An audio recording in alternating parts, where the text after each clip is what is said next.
I fly halfway around the world and an odd note is waiting for me in my hotel room. It says to come to the bridge down by the river. This looks like the place. I could really go for some Wiener Schnitzel after the long walk out here.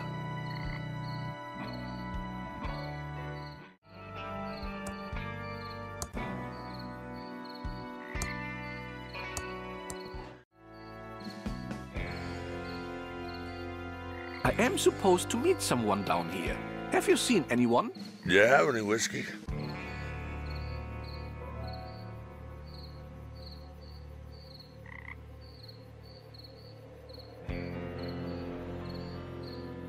Are you sure you have not seen anyone? I'm glad Chuck is dead. Ruined my life.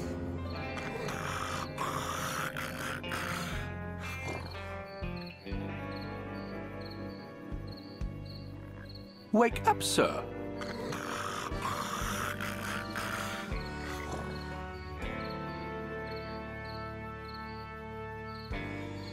I have to go. Sleep well.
I wonder if I can use this rock to put out the light.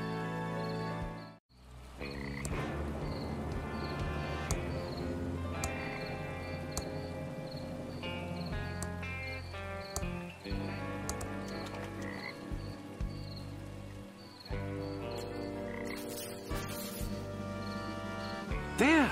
I've completed step 3 of the note. Now for step 4.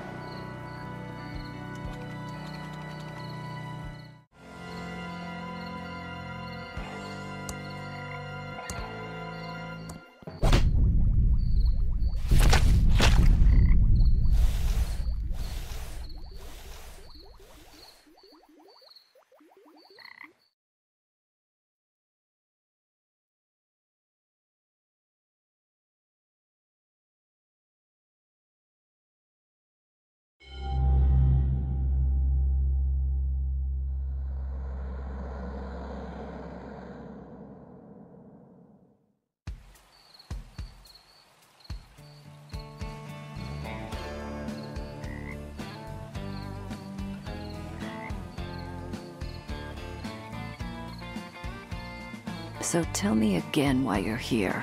I was assigned to the case by the Home Office in Albuquerque. There is no Home Office in Albuquerque. It's neat to know. Look, I like working a case alone. I especially don't need some junior agent messing up my investigation.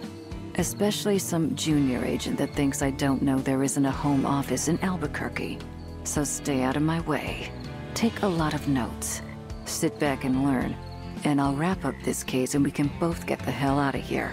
Your reputation certainly precedes you, Agent Ray. I'll take that as a compliment, Agent Reyes. It's how it was intended. I'm sure it was. Let's photograph the victim and head into town to talk to the local sheriff. The body is starting to pixelate. Body starting to pixelate. This is going to be a long night.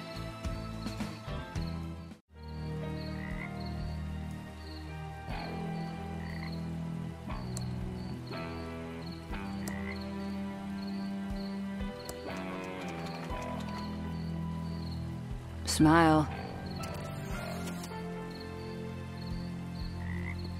Appears to be a male, approximately 40 years old. Looks like he's been in the water for 24 hours. You can tell by the pixelation around the nose and neck. Let's see here. There's no wallet in his pockets. But I found a card, possibly a key card from a hotel. Now we can head into town and find the local sheriff.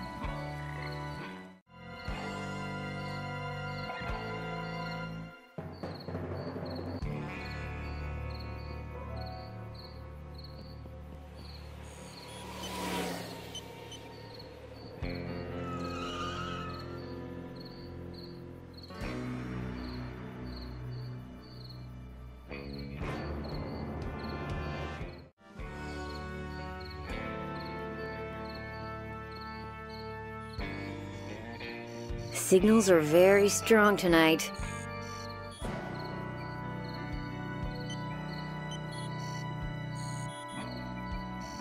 What signals?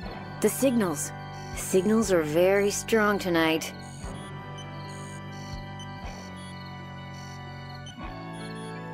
Yes, you already said that. But what signals? I'm just screwing with you. Dark night. Deserted road. Me in a giant pigeon costume? It was too good to pass up. But the signals are strong tonight. Very strong. You almost ran over a federal agent. That's a felony. Sorry about that. Like I said, the signals are very strong tonight. Do you know anything about the body by the bridge? Why is it whenever a dead body is found, suspicion always falls to the person dressed as a giant bird? Hey, if the beak fits. We don't know anything about a dead body, but the signals are strong tonight. Very strong. Why are you dressed like a giant pigeon? We're the Pigeon Brothers Plumbing. I'm Beth. That's my sister Emily. Hi there! Why brothers, if you're sisters? Dad was expecting to have sons, and he was too cheap to have the van repainted. So we're just rolling with it till he's dead. Oh, soon. Shut up, Emily. This is really odd. Should I save my game? I wouldn't worry about it. The game was expertly designed to have no dead ends or death. Yet still be scary and have a sense of tension. You can feel safe exploring whatever you want. But I'd watch out for the signals. They can be very strong and disrupt the power grid.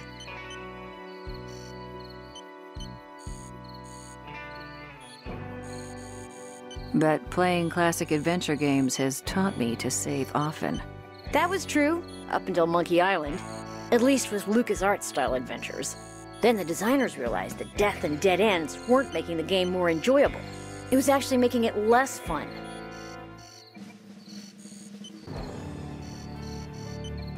That seems like a sensible approach to adventure game design. It is. It just takes a little longer and requires more thought and planning. But it really pays off in the end.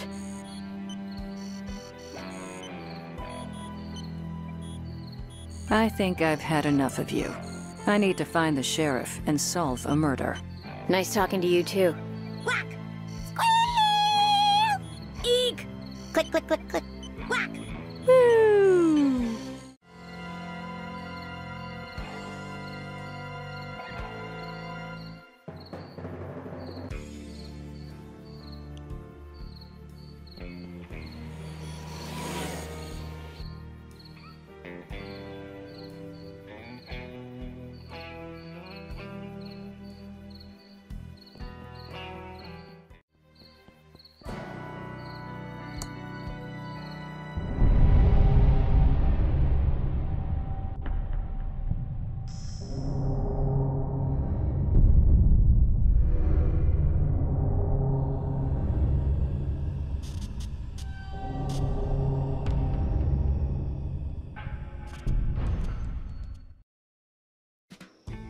Wait for me!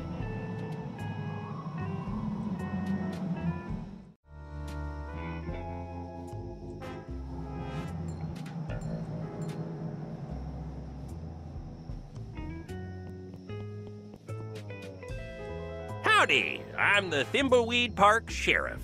I don't remember calling the Federinos. That's what you are, feds. Hard to miss the government-issue suits. Damn straight, we're the feds. Whoa! Hold your horse-a-rinos. No need to get snippy. Looks like you heard about our little murder-reno out by the bridge, huh? There is nothing little about murder, sir. Ignore him. He's new. No sense in wasting everyone's time, Reno. This cutscene is starting to get long, and it's only gonna get longer. Let's find the coroner and get you on your way. Wrestling starts at 8. I hope he's talking about on TV. The coroner is waiting for you in his office. Come see me when you're done. I apologize, Reno, for all the lights being off. We don't stay open as long as you city slickerinos do at night. Even for a murder? Especially for murder. That makes no sense. Are we authorized to shoot people-arinos?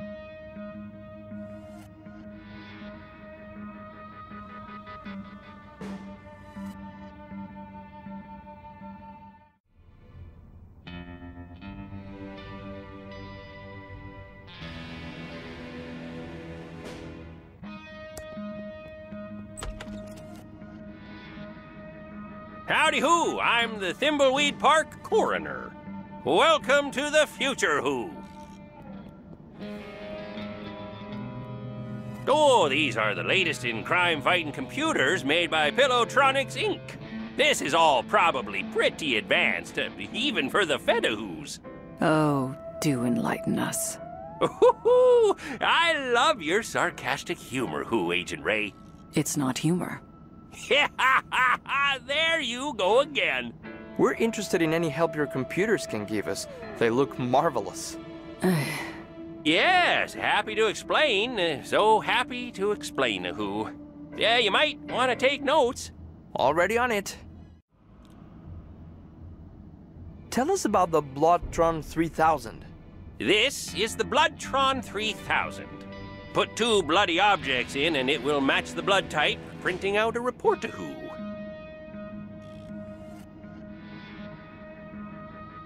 Tell us about the Fingertron 3000. Right-a-reno, the Fingertron 3000. Insert a fingerprint registry of known criminals and a fingerprint from the murder weapon on fingerprint tape, and it will do a match-a-who. Oh, tell us about the Facetron 3000. The Facetron 3000. Or, as I like to call it... Let me guess. The Face-a-reno? No, that's what the sheriff calls it. You city folka who crack me up. Just insert 2 pictures of an individual and it will verify a positive match.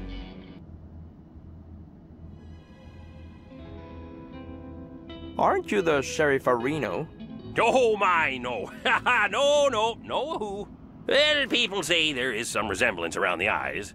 But we're as different as peas a who's in a pot a who.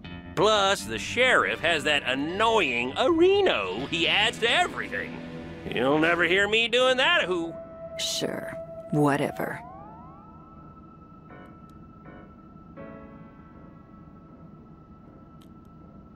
Did you use these computers to investigate the Pillow Factory fire? Oh, sure did. 4 computers positively showed the fire was caused by the factory guard. No doubt a who about it.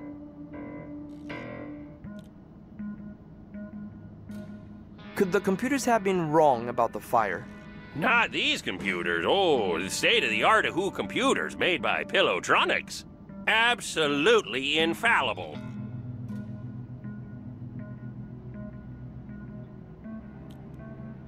Isn't there a conflict of interest with Pillowtronics and the fire? Whoa, now! Pillowtronics and its founder, Chuck, are above reproach. Chuck built this town and was a computer and pillow genius. Are the feds looking into this case? It was solved 20 years ago. No, he's just curious. He's a Pillow Factory fire buff. He's got a CompuServe chat room and everything. Fascinating stuff. I think we've heard enough. This is all very impressive, sir. This should cut hours of our investigation. Go see the sheriff in his office for a full explanation of the amazing Arrestron 3000. I have some paperwork to do, Wahoo. Oh, yeah, almost forgot. These Tron machines are fully voice-activated, so if you need any information, just talk to them. It's like we're living in the futuristic year of 2017.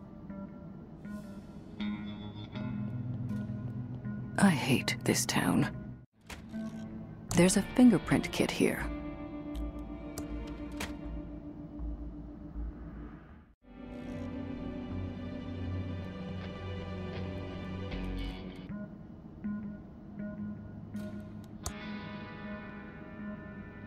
There's a fingerprint brush, a small amount of fingerprint powder, but it's missing the fingerprint tape.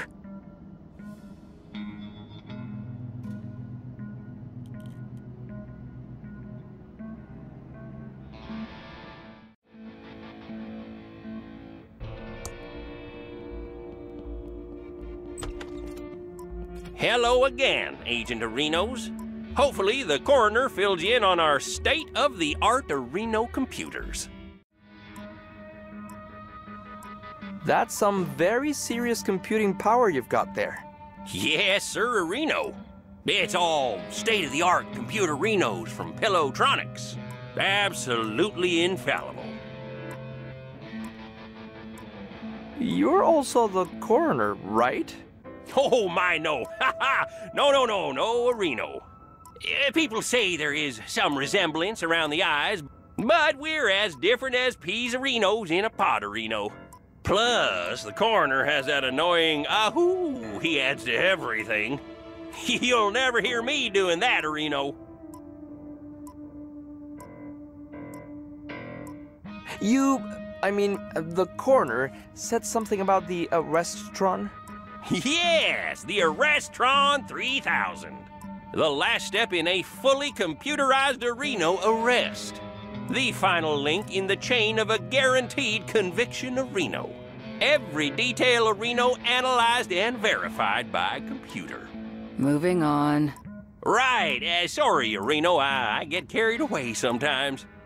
This is the big bad boy Areno you've been hearing about. The Arrestron 3000. Just feed 3 reports from other Tron machines into this, and it issues a 100% Areno valid arrest warrant. Yeah, these machines are the reason we need only one law enforcement officer Areno. Chuck said that computers will soon put us all out of work, allowing for a full life of luxury.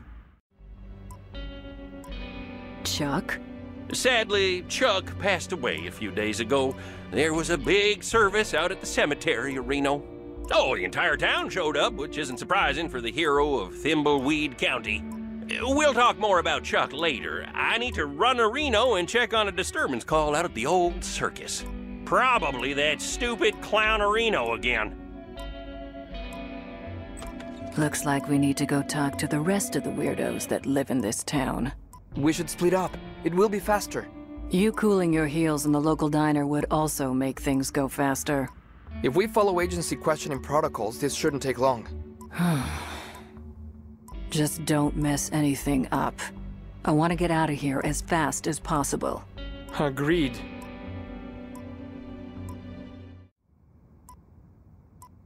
Just a bunch of files.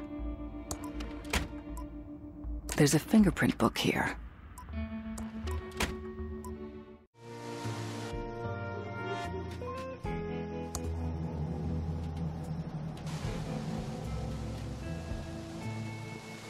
No time to talk. We have to fix this slight leak. Can I do anything to help? Well, the Hydrantron's tube is obviously burned out. We could use a new one. A WC-67? Yeah, we're out of that size. Must have been the signals. Yes, the signals.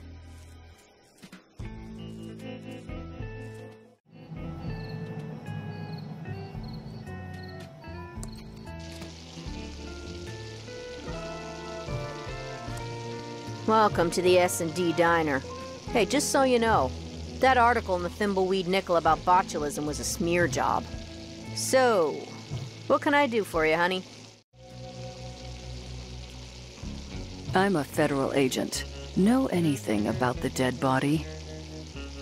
Not too much, just scuttlebutt from the morning breakfast crowd. And I don't want to get into trouble, especially with a crazy person like him. You're not talking about me, are you? Shut up, Dave.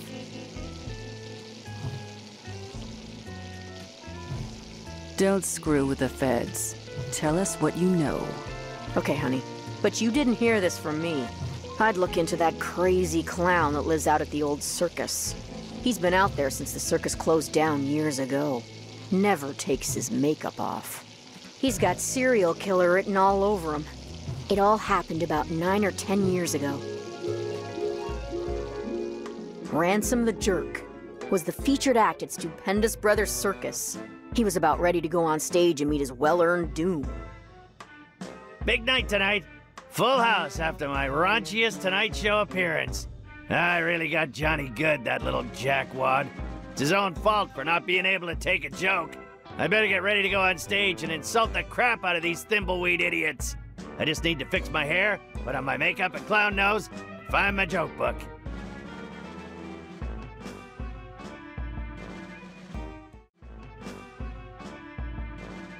It's an IOU.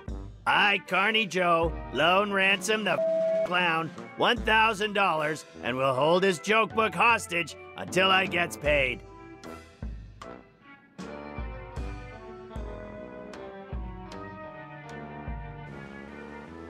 It's my lawyer's business card.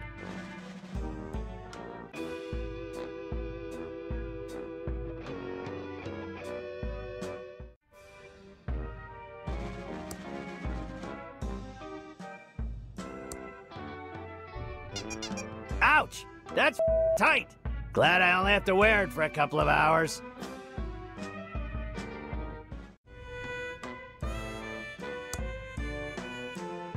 It came off the wall.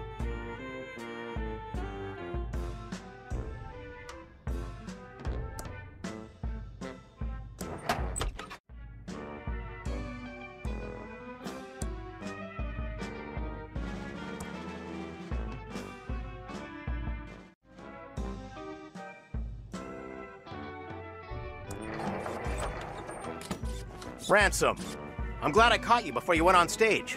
Autographs are $100. Ransom, I'm your business manager and lawyer. I don't want your autograph. Okay, 50 then.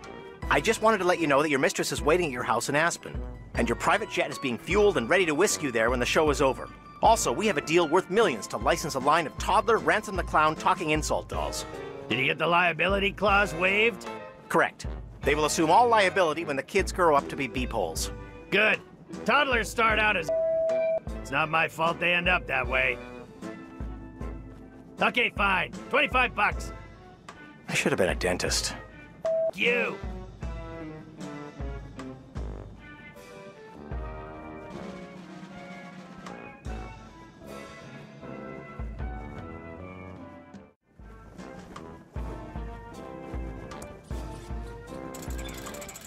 Just shoot like a man or a little girl. You got my money, Clowny? That's Ransom the Clown, asswipe. Okay, you got my money, Ransom the asswipe clown? 1,000 clams or you're not getting your joke book back. Serves you right for playing the duckies. I have your money, $1,000. Oh, so you decided to pay up. Yeah, here's your money. Now where's my joke book? Wait, are you messing with me? That's only $1,000 and you owe me $1,138, included the interest. Thought you'd settle for less. Beggars can't be choosers. Oh, yeah? Well, I choose to hang on to your joke book till I gets the full $1,138. Now, beggar off. Shoot the birdie.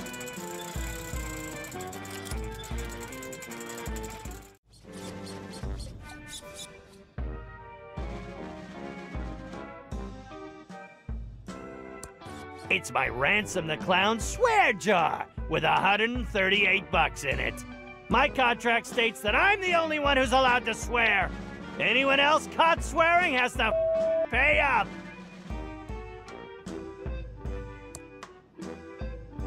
I'll just take the big bucks.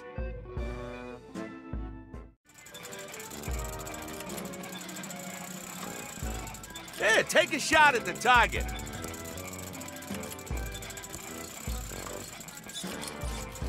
Oh, so you decided to pay up. Yeah, well, not much choice. Now where's my joke book? Here, the jokes all suck. So how'd you get to be so famous with jokes like these? Yeah? What do you know about being funny? About as much as you do, which is nothing. Now scram, Clowny. You're scaring the customers.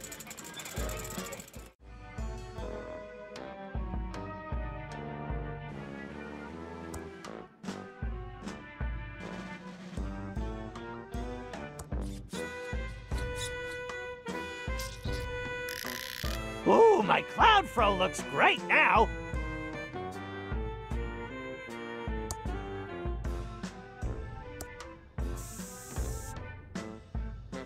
Now there's the face I love.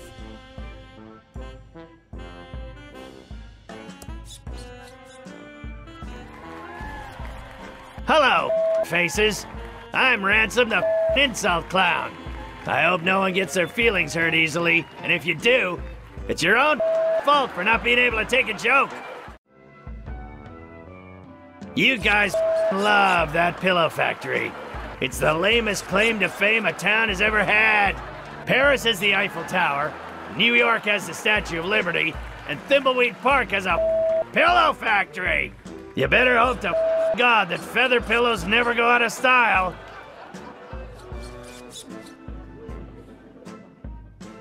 I was amazed you weren't a bunch of fatzos. What with all this bottomless foie gras and champagne you have at the parties here. Then I ate at your diner. Their food is a better purgative than Ipecac. Hey you, lady with a huge nose. I say lady, but your beak suggests you're a toucan. You shouldn't have bought tickets for the show tonight, Toots. You should be saving your money for a rhinoplasty.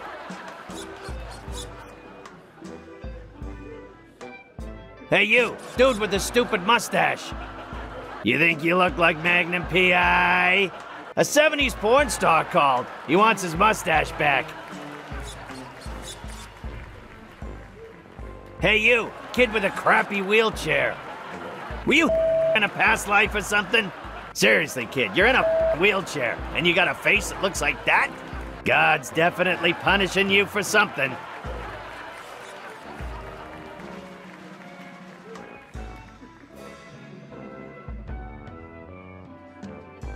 Hey you, ugly old lady with the hairy mole.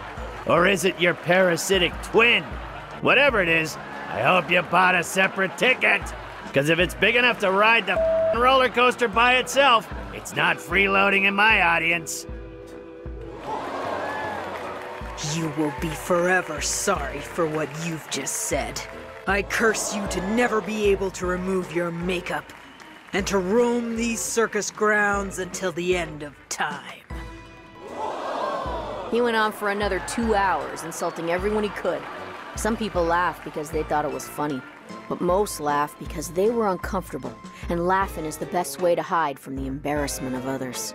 But after the show, in his dressing room, there wasn't gonna be any laughter. Ha! I killed tonight! One of my best shows ever! I hope that ugly old lady with a curse breaks a hip on the way home. Now to get this makeup off, hop on my private jet and go see my mistress Cindy in Aspen, yeah. What the? This makeup isn't coming off!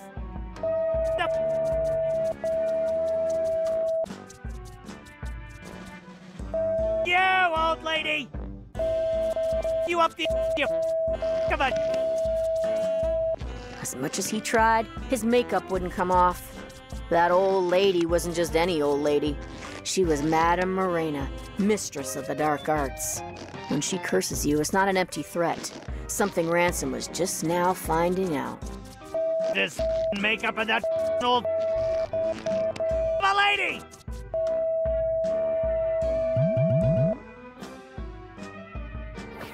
Ransom, I've got some bad news. What do you want, you bald, greedy little... Can't you see I'm having a problem? Grab a tissue and some rubbing alcohol and help me, you... Your private jet crashed while trying to land. Your wife found out about your mistress, and she's taking everything you own except the house in Aspen. There was a fire in Aspen, and your house burned to the ground. The toy and doll licensing deal is dead, and they're suing you for breach. And one more thing. I quit. What? And go beep yourself.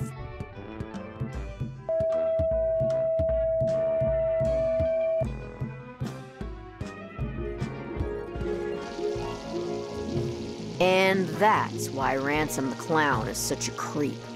And you should go arrest him for murder. That's an interesting story. We'll go check up on him. What's up with the sheriff? He's kind of weirdo-reno. Yeah, he's kind of a nut job, but nothing compared to the coroner. This whole town has gotten downright weird in the last few years. Cuckooville. The coroner and the sheriff are the same person. Well, there might be some resemblance around the eyes, but that's about it. The sheriff does this annoying a Reno thing, and the coroner does an annoying a who. It pretty much proves they're not the same person.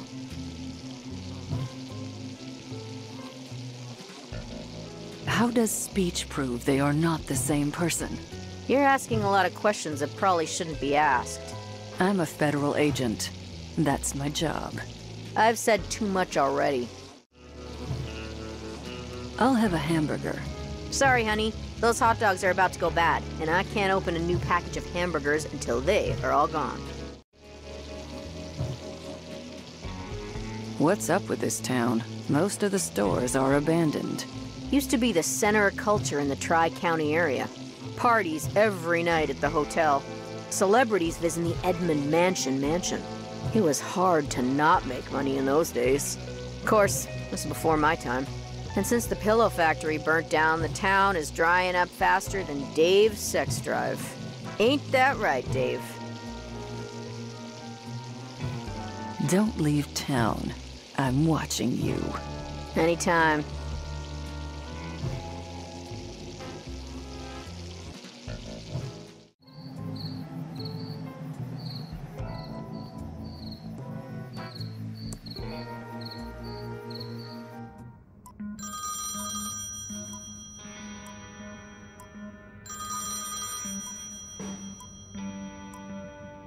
Hello, Reno.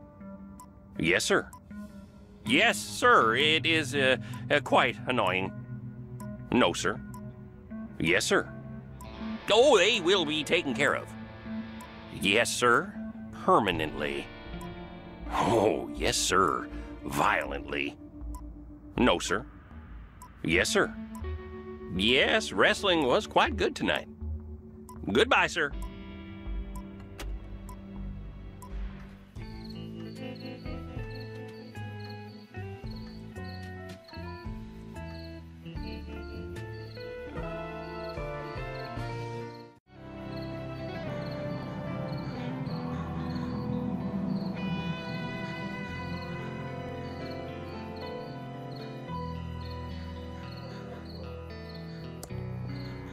Whoa there, little agent of Reno.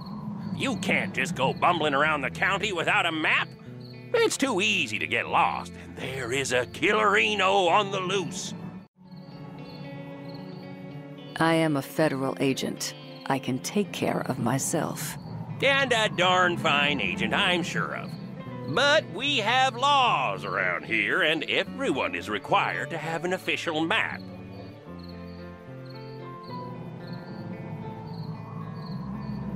A map? Seriously?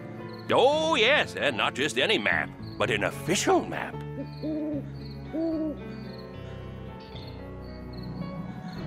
And where would I find this official map?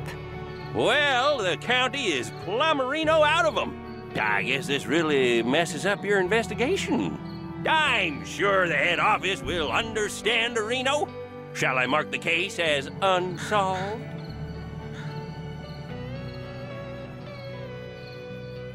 Not a chance. The feds never give up. Or should I say, the Federinos never give up. I see. Now you're mocking me. Aren't there some donuts that need eating? Well, you got me there. Oh, those donuts aren't gonna eat themselves. But we have laws around here, and everyone is required to have an official map.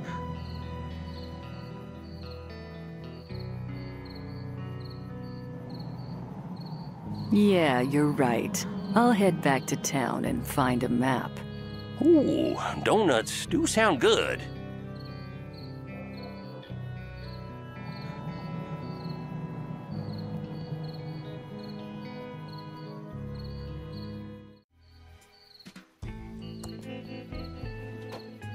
Welcome to Quickie Pal. Can I help you find anything?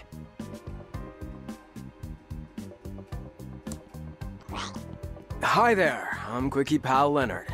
How can I help you? I'm Special Agent Ray. I'm not Holden, if that's what you're thinking. Do you know anything about the body by the river? No, but I heard the sheriff nearly ralphed when he saw it. The only bods I've seen lately are the righteous babes at the top shelf of the magazine rack. I'm not surprised the only women you see naked are in magazines. Have you seen anyone acting suspiciously around town? Actually, now you mention it, I did see something suspicious a couple of nights ago. I was on the late shift getting ready to close up and grab some za when Willie the town bum walks in. Was totally whack when I think about it. Why did Willie seem suspicious to you? Well, normally we have to toss him out because the dude smells grody, and he never has any money. But for the first time in forever, bro pulls out this wallet and flashes a fat stack of dead presidents. I thought it was kind of bitchin' when he bought out the liquor cabinet.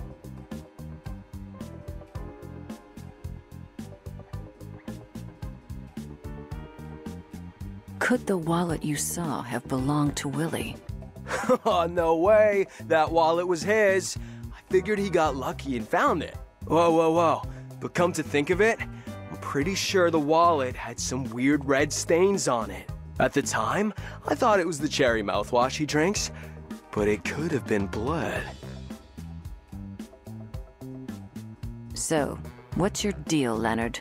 Dude, how do you know my name? Are you like telepathic or something? No, you just told me your name, and it's also on your name tag. Do you like your job here at the Quickie Pal? Heck yeah! I got a freaking sweet deal here with free coffee and minimum wage. Plus, I don't get many customers on the late shift, so I get plenty of time to think. You said you get a lot of time to think. I'm like an abstract thinker, way ahead of the curve, man. My mom says I should be more like my cousin Bernard, who got a scholarship to MIT. But why be like that dweeb when I could be like Chuck Edmund? Tell me about Chuck. He's my freaking hero, man. Dude never went to college, just started building his machines when he was a kid. That guy made this town rich just by doing what he loved. You seem to really admire Chuck. That's why I dropped out of high school. I don't want to live my life for the man like some peon in a polyester cage. No offense. Offense taken. These flickering lights are going to drive me insane. Yeah, it's a trip, isn't it? Oh, they're even better if you get a little toked up and, I mean, yes, officer, I'll get those fixed right away. What do you think about the state of the town? Just ignore the losers who say this town is over. I mean, not even. We got everything a person could ever need here in the Quickie Pal for one. I need you to hand over the security tape. Oh, no can do, broski. We only have one Betamax tape here at the Quickie Pal, and the boss man would freak if I gave it away. If I lose it, my ass is grass. Why do you have a Betamax player? We have one sweet, cutting-edge Betamax player here. We don't want to be stuck with a piece of obsolete technology when VHS bites the big one. Gotta invest in the superior tech, dude. I'm going to look around your store. I personally am really fond of the chocolate bonbons. There aren't any maps left. Sorry, little dudette. The sheriff came by a bit ago and nabbed all the maps. Didn't even pay for them. Something about immature dominion or something like that.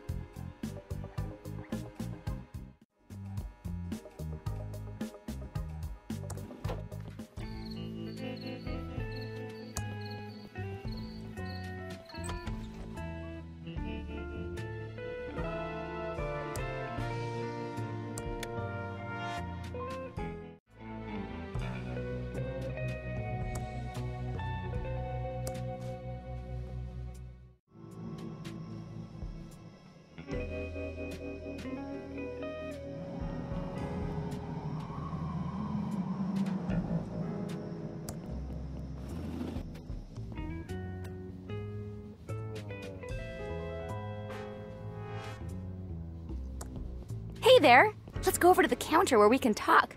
Alrighty now. I can't quite put my finger on it, but this place stinks of false advertising. Sorry about that, hon. This used to be Ricky's Cakes, but now we sell vacuum tubes.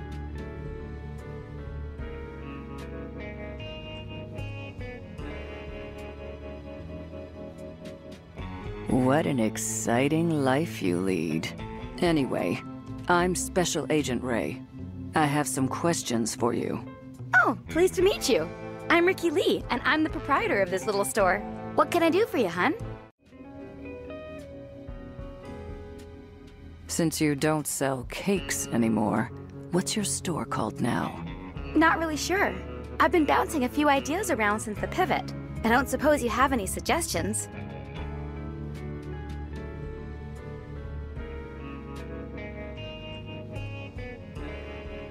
YouTube. Oh, that's a great name.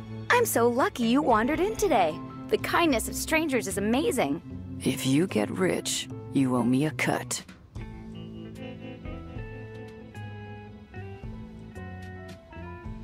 Why did you stop selling cakes? Well, I didn't have much choice. People used to line up around the block for my muffins and pies. But over the past couple of years, business really slowed down. Oh, I'm not complaining though, because it's given me an opportunity to go in a whole new direction.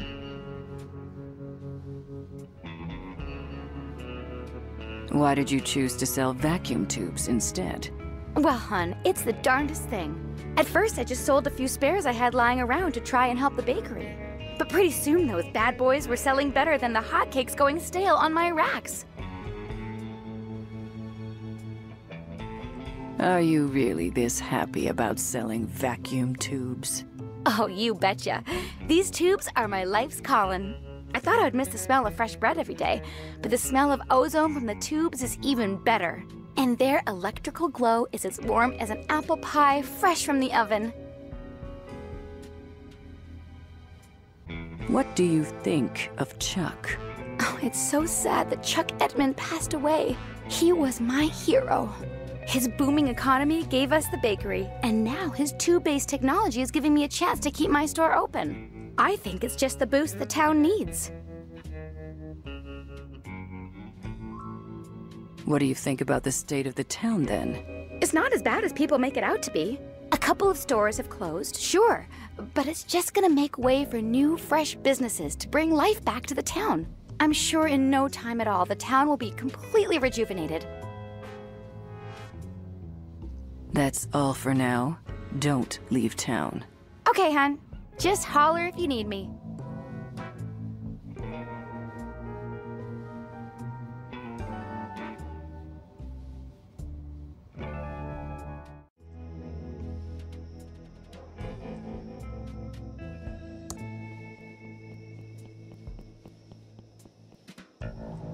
Excuse me, ma'am. I'm afraid I don't have any spare change, miss. I'm a federal agent. Show some respect, or I'll have you booked for solicitation. Sweetie, I'm not a hooker. I'm Lenore Edmund Mulch, of the famed Pillowtronics Edmund family, and I'm waiting for my husband and son to arrive on the bus. So I suggest you treat me with a little more respect. Do you know anything about the body by the river? Oh, sweetie. Yes, yes, yes. So glad someone is finally getting rid of it. But one does hear things, and I do have an inkling of who might be connected to this nasty business. Tell me who you think is connected to the body. Well, I hate to cast aspersions, but I suppose it is for the good of the town. Tell me what you know. Actually, no, I can't do this. The Edmund reputation is at stake.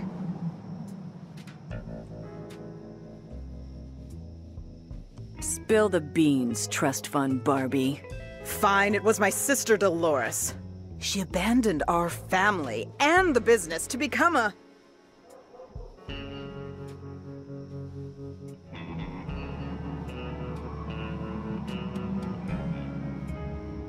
A hooker, like her sister? No, no, no, no. It was far worse. She became a video game developer. It all started a few years back. She only wanted one thing, to be a game designer for that awful game company, Mucus Phlegm. Uncle Chuck wanted something else for her, but no. She was too selfish, only wanted to make stupid adventure games. I've got to get out of this town. Uncle Chuck wants me to program his factory computers, but I just want to design games. I wish I could get a job at a company like Mucus Phlegm Games. Now the only thing I have to look forward to is my favorite computer magazine. In fact, I should check the mailbox and see if it's arrived yet.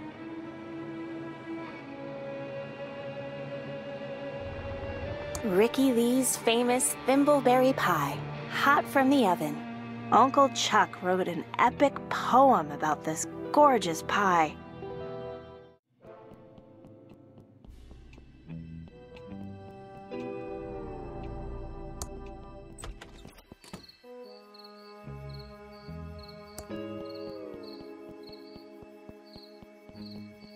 Hi there, George. I was just about to check the mail.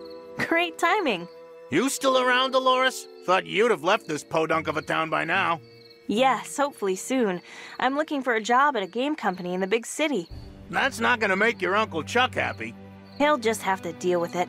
What brings you all the way out here? I have your special magazine here. Oh, I've been waiting for that. Thank you. Sure, it's what we dedicated government employees do. Walk all the way out into the country to deliver a magazine.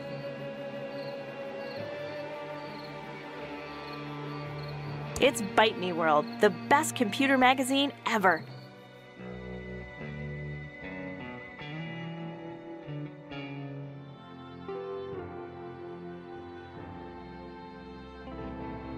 Wow! An ad for a job at Mucus Phlegm Games, my favorite game company. I hear they make movies, too. This could be a dream come true. I'm going to apply. Interesting. There's a modem number to call. Diggin'! Diggin'! Hi, Doug. What are you digging?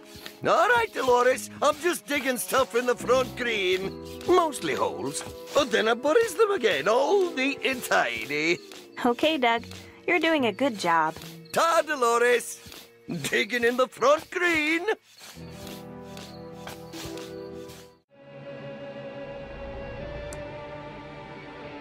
I'm dialing the mucus phlegm modem number. It's connecting. I can't believe my computer's connected to mucus phlegm. Welcome to the new online mucus phlegm job application program. Just fill out your personal information and answer a few simple mucus programming questions. Then print out the application and send it to mucus phlegm. We'll get back to you in exactly 5 days. What is your name? Thank you. What is your address?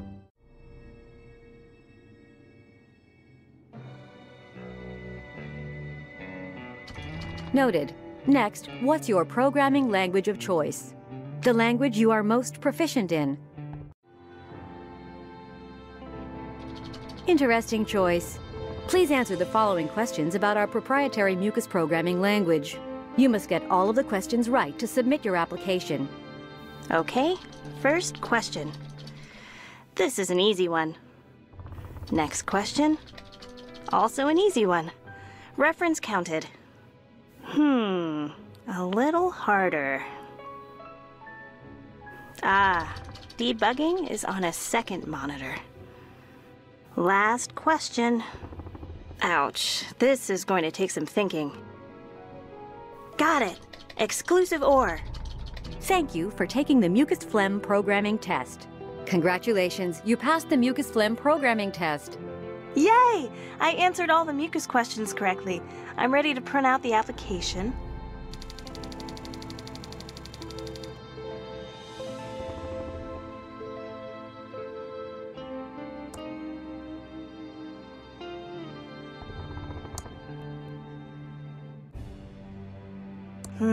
I printed my job application, but the page is blank. Maybe the printer is out of ink.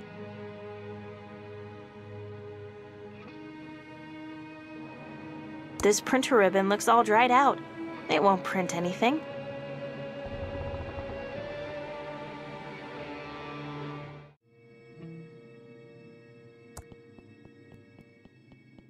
Franklin, you idiot! I'm just trying to, help. Is that yelling? Oh, gag me. I hope my dad and Uncle Chuck aren't fighting again. And since most of the machinery at the pillow factory is lying fallow, I've come up with this, great plan to repurpose them. We can use them to make, plush toys. Franklin, you idiot! The company is Pillowtronics, not stupid plush Toytronics. We make pillows! What do you think that would do to our credibility, our reputation? Okay, Chuck, you're right, but, I was up all night working on the business plan. Maybe, you could just, look at it? No!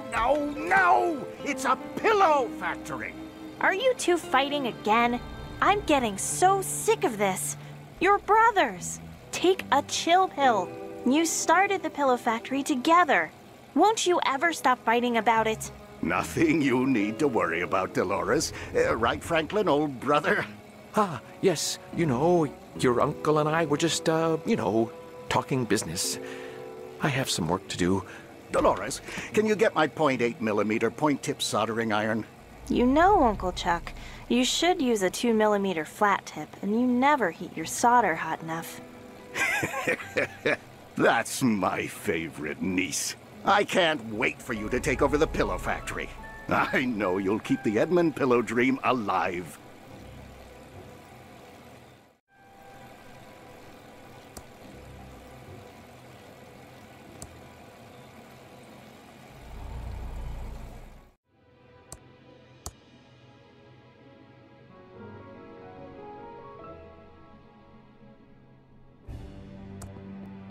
That should do it. The ribbon is now fully inked.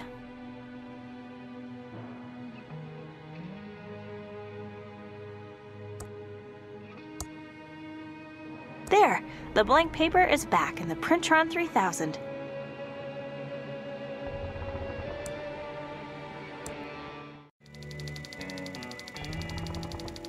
I always like to watch this part.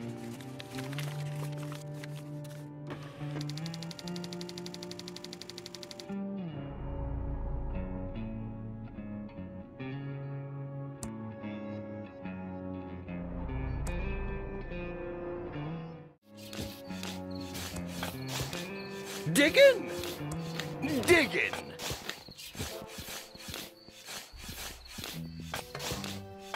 How exciting. I hope I get the job.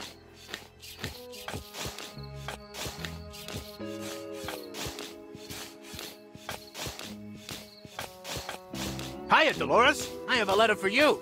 Oh! Good luck. See ya. Digging in the front green.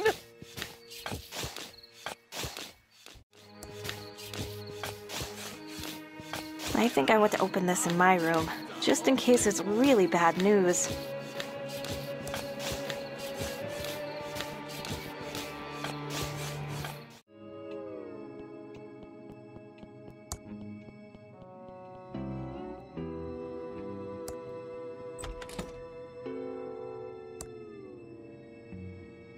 Now that I'm in my room, I'm still so scared to open it.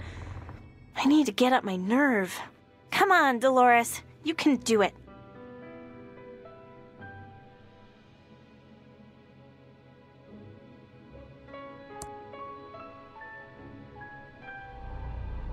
Okay, but if it's a no, that means I'm stuck in Thimbleweed Park and have to take over the Pillow Factory.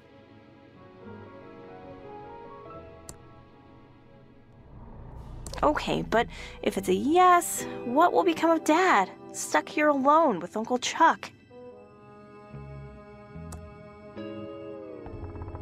Okay, but... Okay, I'm opening it.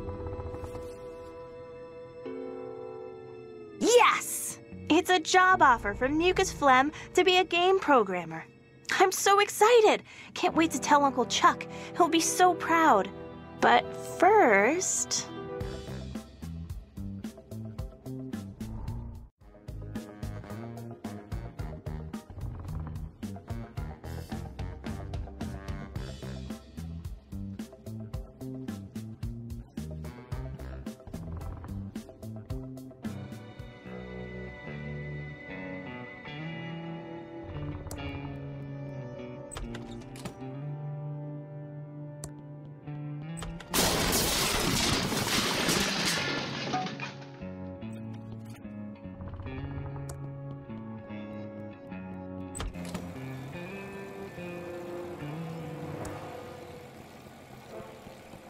Hello, my favorite niece.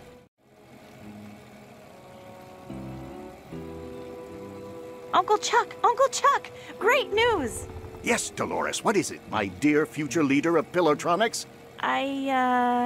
Here, read this.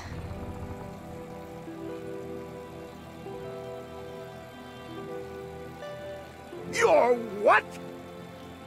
You're giving up the opportunity to run Pillowtronics to be a game programmer? Yes, that's what I've always wanted to do. Not run Pillowtronics. I'm leaving on the first bus out of Thimbleweed Park. Then, Dolores, you are out of my will. You're giving up over $10 million. That's $20 million in 2017 dollars. Just to pick an arbitrary date in the future. You are dead to me. Dolores broke Uncle Chuck's heart and started programming those murder simulators. Real-life murder is the next logical step for her, sweetie. Stop her before she schemes her way into sweet Uncle Chuck's inheritance. Sure, we'll get right on that. I'm sure you have cats to feed, sweetie. Ciao.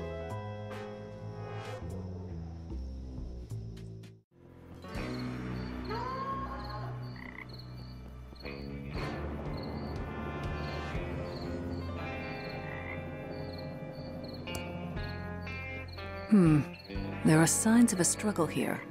This is clearly a drag mark. The victim was obviously knocked out here, then dragged over to the stream. I don't see any blood, so I think he was actually killed in the water.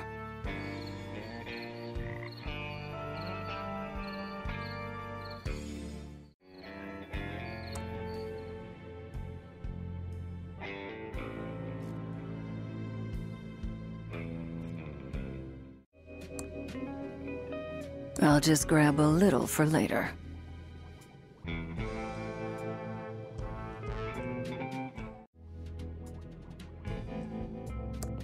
It's an ice pick. This could be the murder weapon.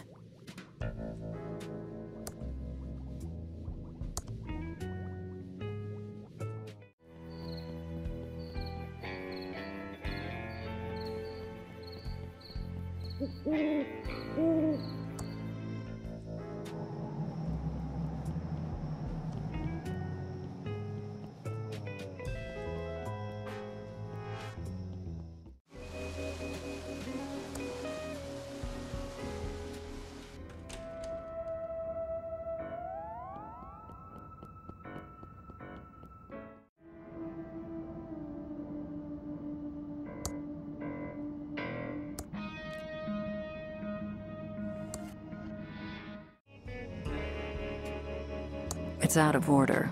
The coin slot is filled with glue, the buttons are missing, and the cord to the receiver is cut. Otherwise, it looks fine.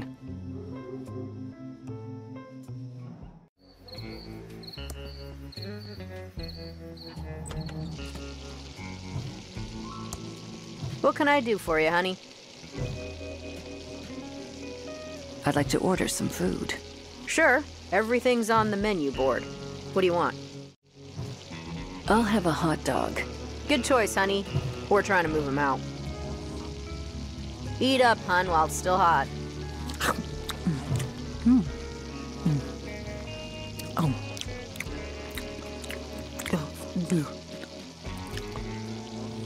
Oh my.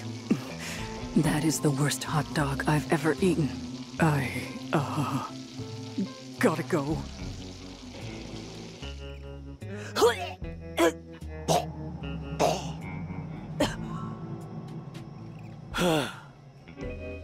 I feel better now.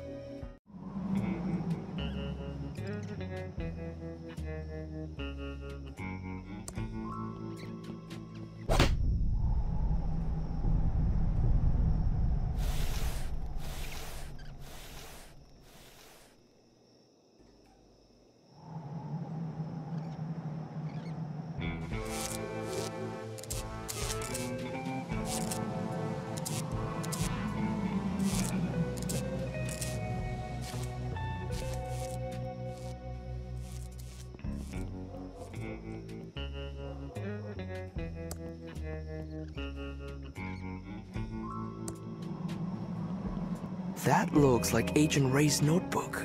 I hope she's okay.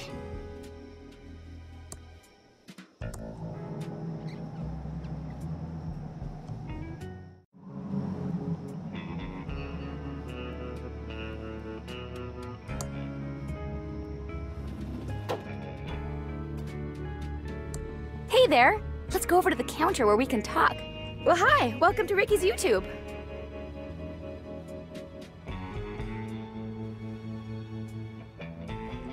I'm looking for a tube. We have lots of tubes here. Over 3,000 different makes and models. Do you know the 2-letter model identifier? And what is the make number? Oh, did one of the Hydrantron tubes burn out again? Oh, yes! The Pigeon Brothers need one right away. Okay, I'll put it on the town's account. I'll get one for you, hun. You just wait right there. I'll be back before you know it. Here you go. Give the pigeons my regards.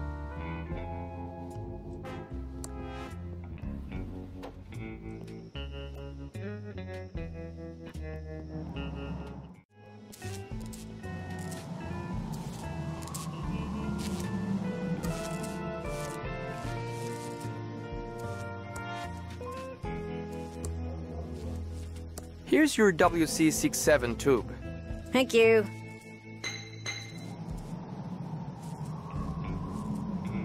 All fixed. Here's our card in case you need any more plumbing help. We'll just clean up here and be gone soon.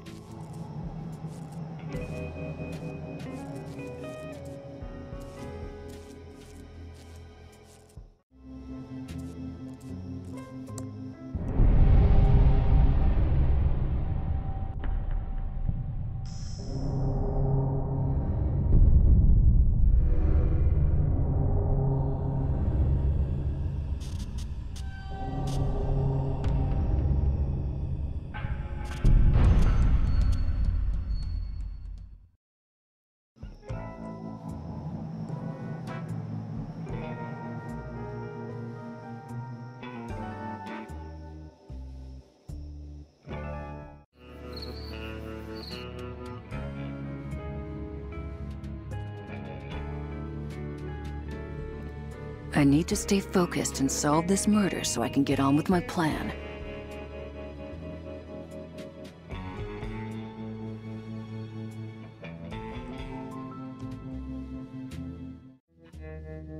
Looks like someone knew I was going to get stuck down here. Unless my kidnapper wrote that as a trap. Only one way to find out, I guess.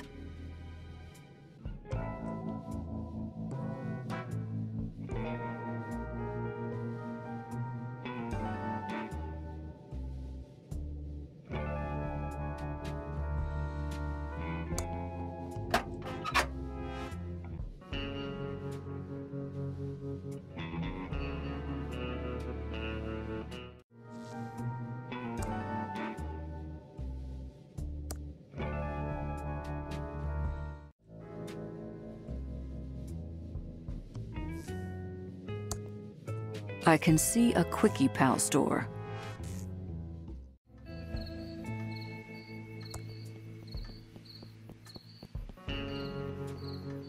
Looks pretty dark down there.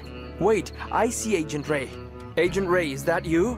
No, it's the Pope. The Vatican decided to take me on a tour of the sewers. Of course it's me, you idiot.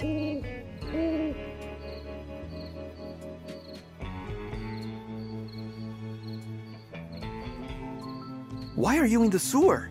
Enjoying the sights and smells, practicing my sewer spelunking hobby, hunting for Ninja Turtles. Take your pick. You go spelunking? No, you moron. Someone attacked me when I was investigating the alley behind the diner. Are you okay? Are you hurt? Do you need medical attention?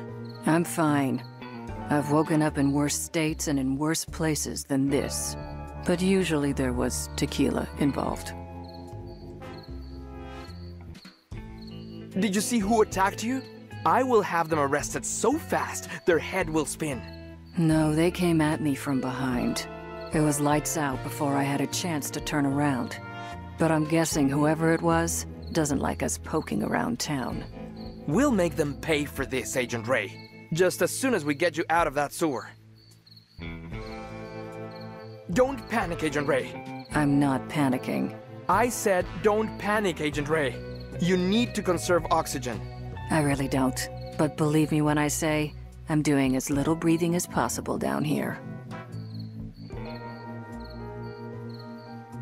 I have some great survival tips. I have a survival tip for you, Reyes.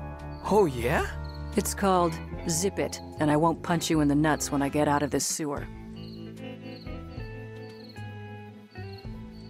Are you sure you don't want to hear my survival tips? Fine. Lay one on me. My abuela always said, spray rodent repellent in your shoes if you want to keep rodents away from your shoes. That's the most obvious, stupid advice I've heard. No more tips from you, Reyes. Although I am starting to wish I hadn't traded that gopher repellent I had for a carrot cake. It was delicious, though. I'll be back as soon as I can. Don't screw this up, Reyes.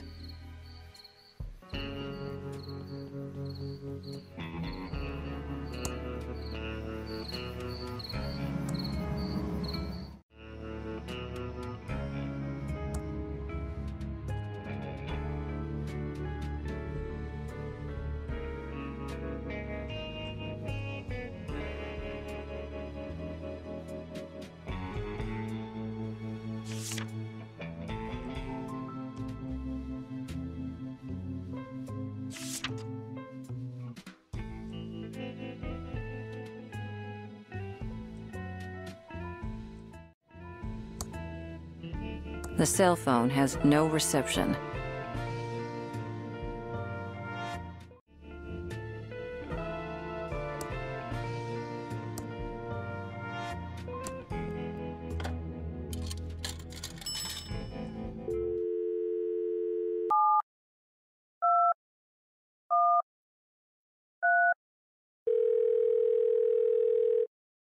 Help! I'm trapped in the sewer. Please call the authorities and let them know. You'll notify someone. Thanks.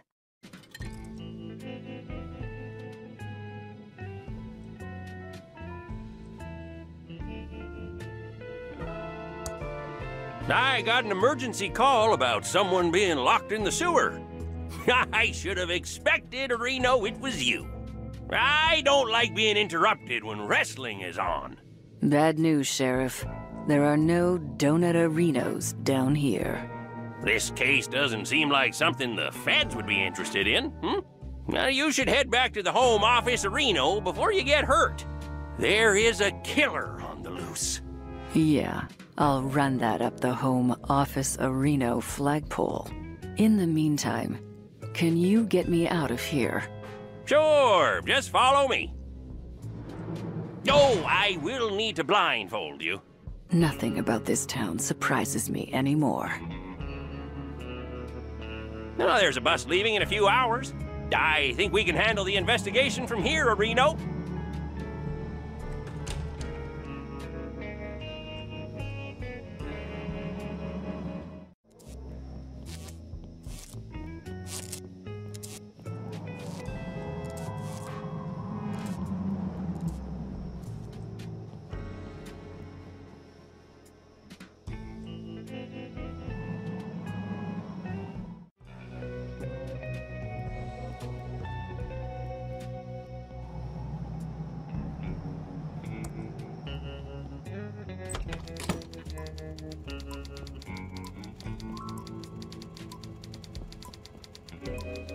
Welcome to the Thimbleweed Nickel. 8 years of experience and 2 degrees in journalism tells me you're a Fed. Good guess, Scoop. You spend as much time as I have dealing with law enforcement, you get a second sense of this stuff. Plus the cheap suits. Mostly the cheap suits. What's the deal with your sheriff? Seems kind of odd to Reno. He is an oddball, but so is everyone around here. And it's only gotten worse since Chuck died. What else do you know about Chuck? He started the pillow factory with his brother Franklin in the late 30s to make pillows for the war effort. Pillows win wars was their slogan. The factory and Chuck were the center of the Thimbleweed social scene of the 50s.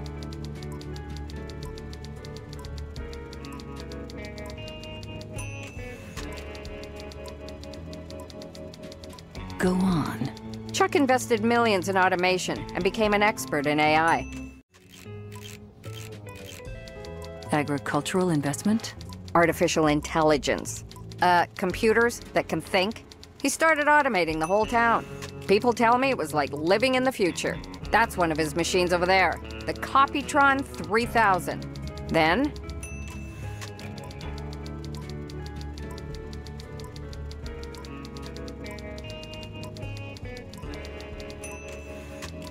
what?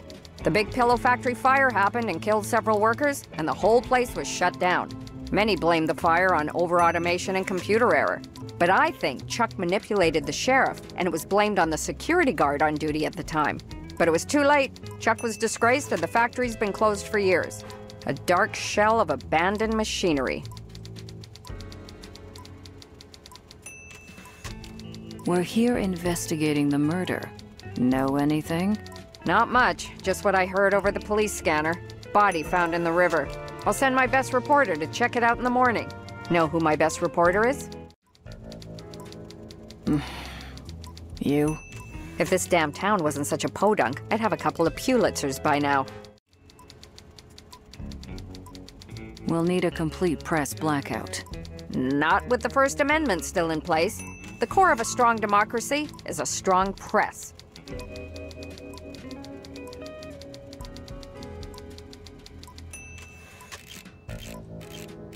Don't you mean the Fifth Amendment?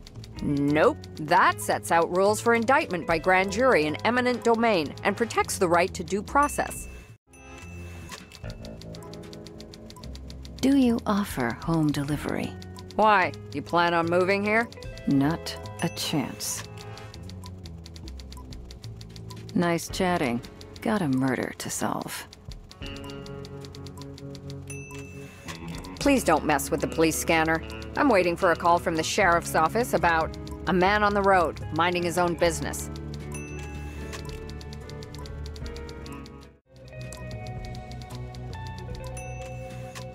Do you know this map is a priceless first edition? Please, don't touch.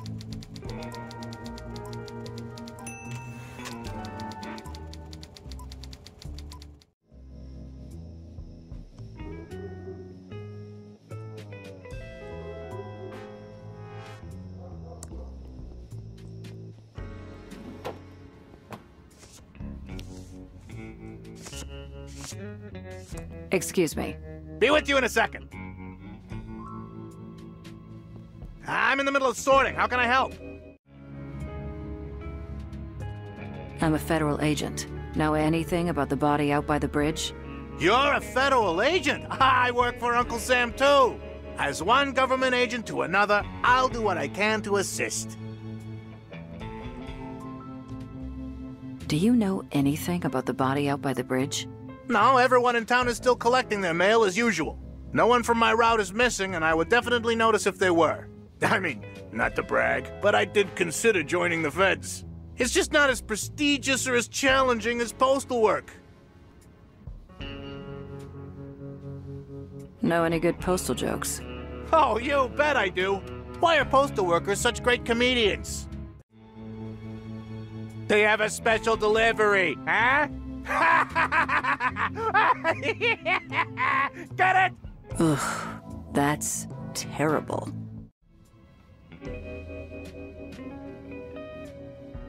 Why is there so much mail to sort when the town seems deserted? That's classified information. As a federal agent, you should know it's my duty to uphold the privacy and the sanctity of the mail. Unless it pertains to an investigation and you have all the necessary paperwork, I can't help you. Who is all this mail addressed to? I can't tell you. It would be a federal crime. I would assume you knew that, being a federal employee and all. Or is this some sort of sting to catch crooked mail clerks? Because I keep things ship-shape here in the Thimbleweed branch, so there's no need to worry about us here. Don't leave town. I have eyes on you. I'll be right there. Too much sorting to do.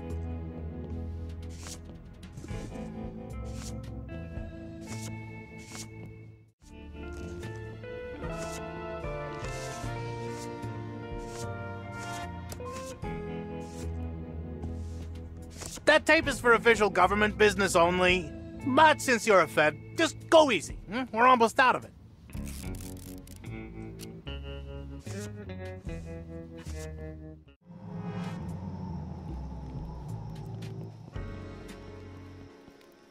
Have you seen my dime?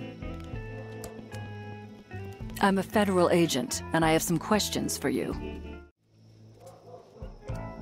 You know anything about the body found by the bridge? A body? I thought that was a log wearing a suit. Do you know anything about the body or not? What body? I thought we were talking about a log. Where do you sleep at night? I have a premium bit of cardboard real estate in the nicest part of the sewers. I've had almost no gator attacks, and there's even a grate for ventilation, so my sewer lung is even better than ever.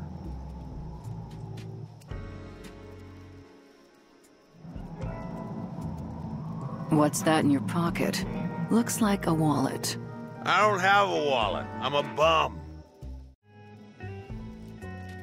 You really want to play this game? Maybe I'm just happy to see you. It looks like something with blood on it. That's not blood, just river mud. Ah, so you do in fact admit there is something in your pocket. Well, I can't give it to you. What would I put my money in?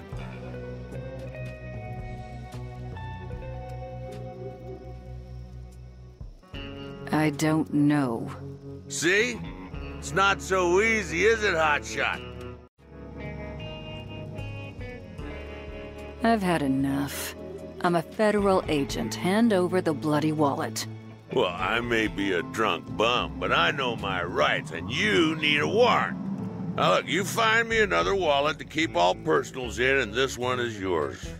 It's coming apart anyway, not like those amazing Ransom the Clown wallets he used to sell before his career hit the skids. Now, Ransom was an adulterer, a cheat, and complete but he licensed good wallets. We'll play it your way. For now.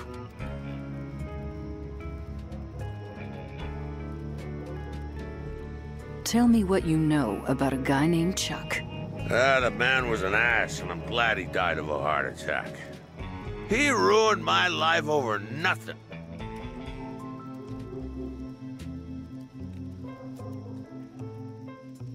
How did Chuck ruin your life? Mr. Edmund made sure I was blacklisted in Thimbleweed Park. My so-called friends turned their backs on me.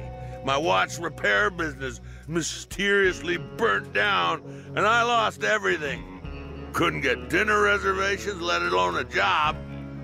In the end, all I had left of my old life was my beloved Stradivarius.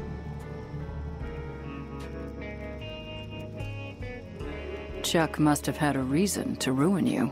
I took his girlfriend out to see that lame insult clown one night. But in my defense, Chuck changed girlfriends more often than he changed shirts. Well, how was I supposed to know she was flavor of the month for the Pilotronics Playboy? We'll talk later. Don't leave town. Where would I go?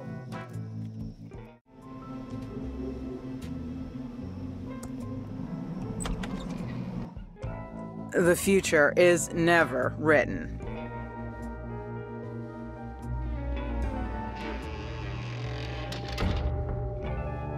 Welcome to the Thimbleweed Park Occult Bookstore. I'm Madame Marina. Are you here for the hexes, the summer blowout sale, or based on those suits you're wearing, my tax records? I don't get too many visits from suited and booted federal agents these days. I'm Agent Ray. If you've got nothing to hide, you've got nothing to fear. For now. Well, all right then. How can I help?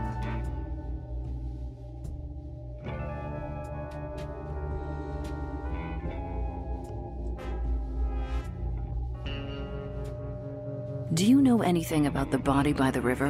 I know everything that goes on around here. Okay, so spill it. Okay, so I don't know everything right this minute. But if you're willing to get your hands a little dirty, I can find the answers you're looking for. What do you need to help us find the killer? I'm not afraid to get my hands dirty. I need to go on a vision quest to find the answer. But I can't really reach out into the void without a little bit of assistance. If you can get me an Agaricus fungus visionum delectamentum mushroom from the sewers, I might be able to help. I'm pretty sure that's a controlled substance. And your point is?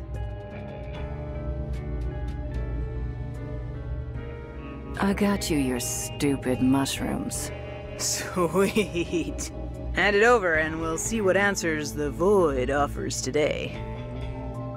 Well, who's the scumbag that did it? Unless the killer was a rainbow dragon powered by starshine, I can't help ya. But thanks for the shrooms. Leonard and I are gonna have a blast tonight. I should have you arrested for possession. Fantastic. I'm sure my dealer will make a great witness. You win this round, witchy woman. Can you really hex people? I sure can, no matter what the Consumer Watchdog Service says. Might not always come out exactly as you want, but spirits work in mysterious ways. So if you have any complaints, take it up with them.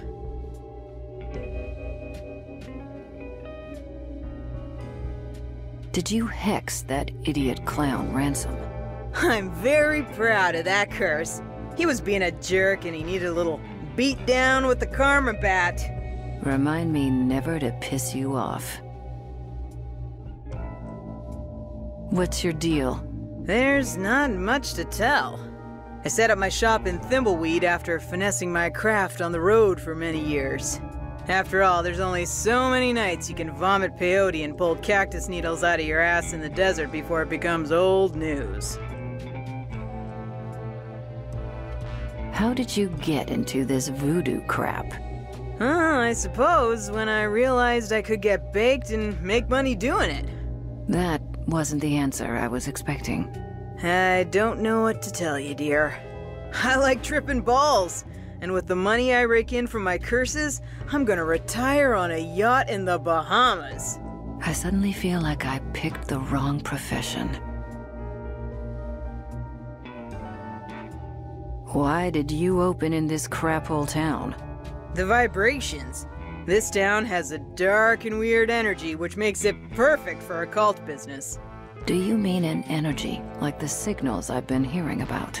No. Those signals sparking through the air lately are something else altogether. I don't know what they mean, but I know it isn't good. Goodbye.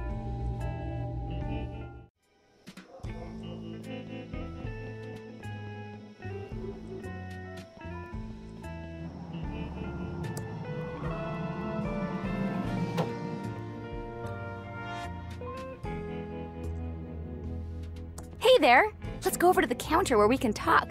Well, hi! Welcome to Ricky's YouTube.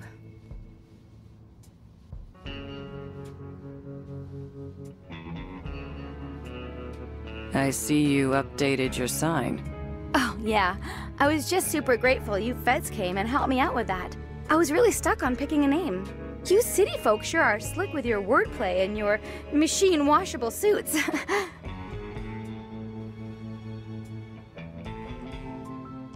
It's not that hard to name a store. Well, I'm not the most creative person.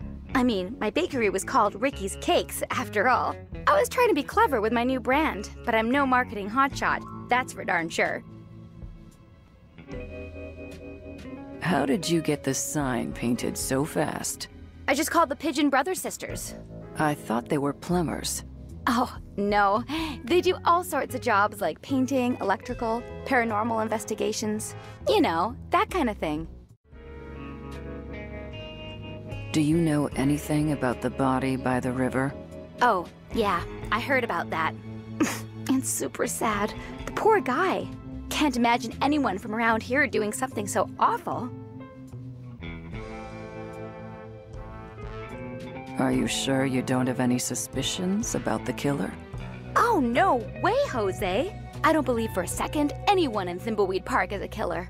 It had to be a drifter, or one of those mean city folks passing through. You're naive to be so trusting. Oh, maybe you big city agents can't understand what it's like to live in such a nice little town. But I know these people, and they are like family to me. Some of them are a bit eccentric, sure, but I just can't picture any of them as a murderer. That's all for now. Don't leave town. Okay, hon. Just holler if you need me.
Thanks.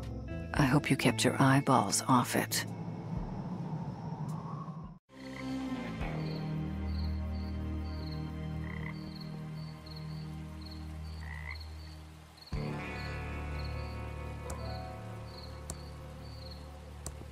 That worked.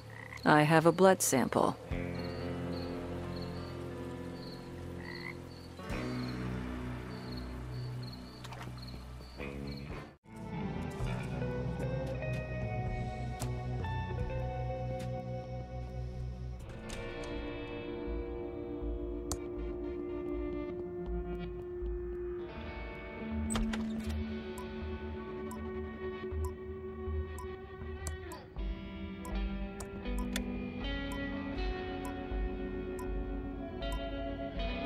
Attention, all units!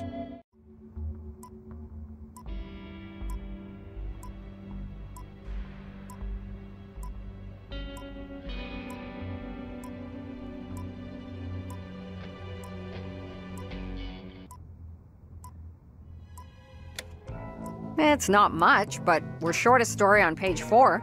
I'll be back soon. Don't you touch my map.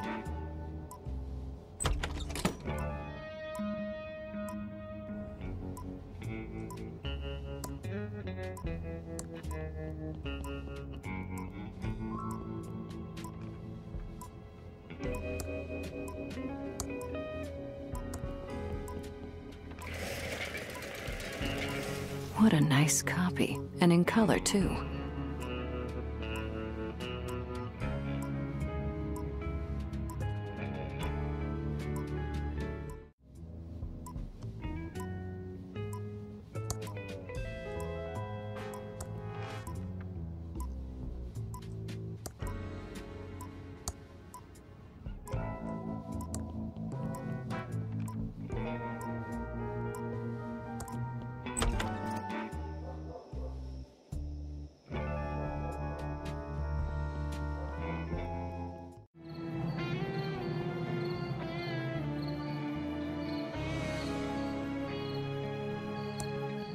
Whoa there, little Agent Reno.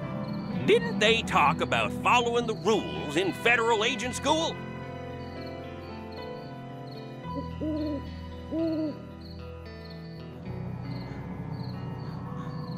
I have an official map right here. Oh, I see. Well, that looks legit, Reno. Odd. I thought yeah, well, I guess the law is the law. I guess I'd better return all these maps to the Quickie Pal.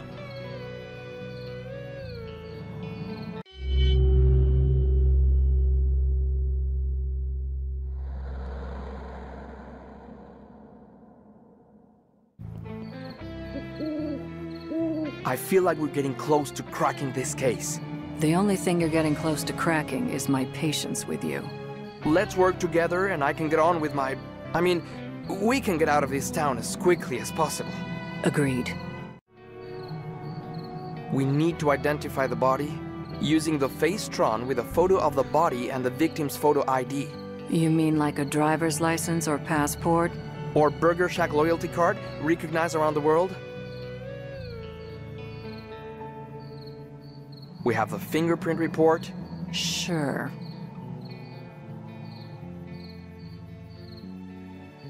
We need a blood match, using the Bloodtron with a blood swab from the body and Willie's blood wallet. We need to talk to that crazy clown at the circus. He's got serial killer written all over him. Wouldn't it be quicker to just shoot him? We need to have a chat with the geeky programmer at the old mansion. There is something odd about her. Yeah, a woman with a brain.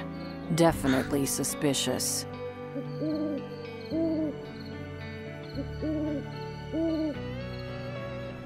Let's get cracking.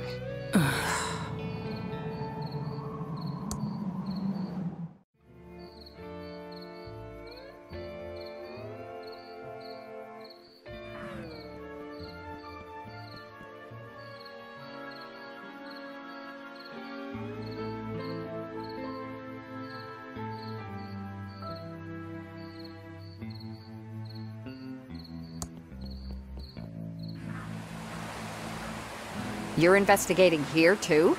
I wouldn't go in there if I were you.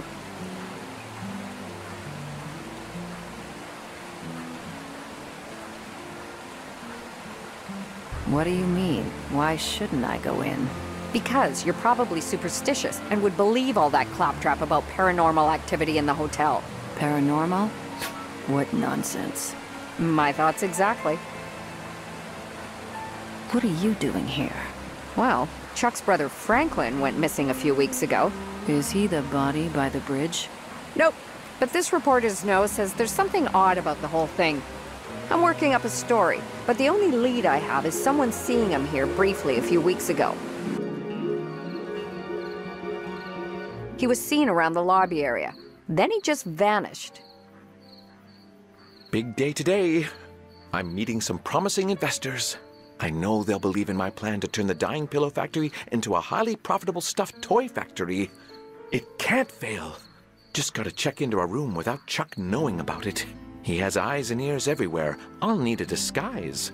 Also need to copy this prospectus so I can give it to the investors and keep my copy.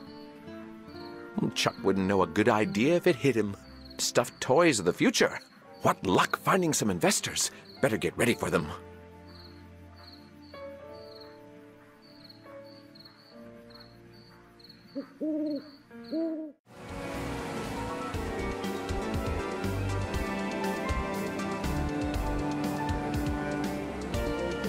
Why, hello, Mr. Edmund. We weren't expecting you in today. What can I do for you, Abu, sir? Do you have photocopying here? But of course we do, Abu. What would you like to photocopy? This prospectus document. Sure thing, Abu. Well, that's all I need. I'll be back in a jiffy, Abu. One task done. Now I should check into a room to prepare for the meeting.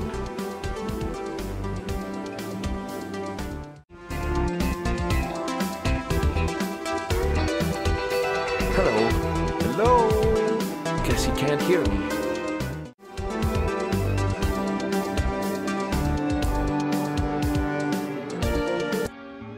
Hey dude, what's your damage?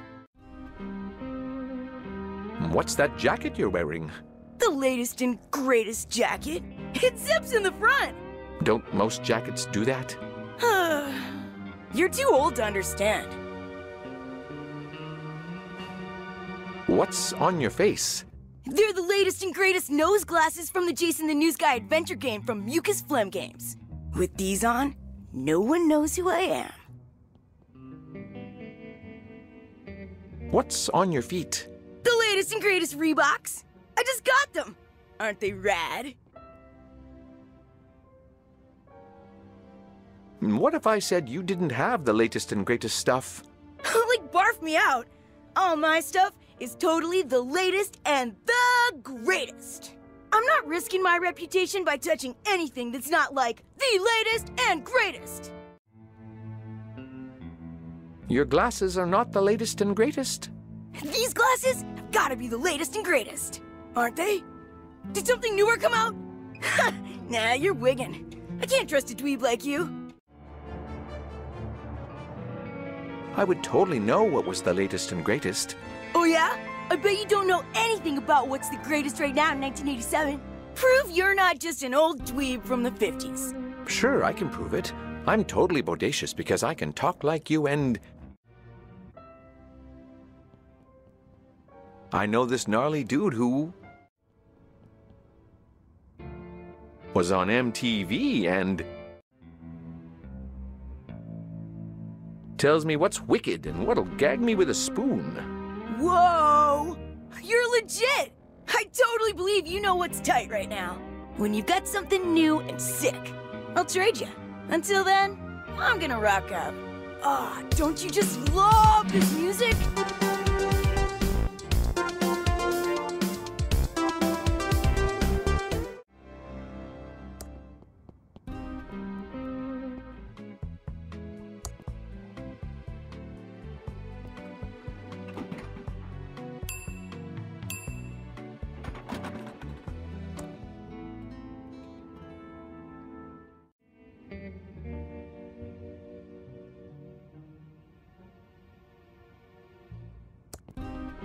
It says that contractors should use these photos to set up rooms correctly, so the Hotel Tron can determine when a room isn't clean. Hey dude, what's your damage?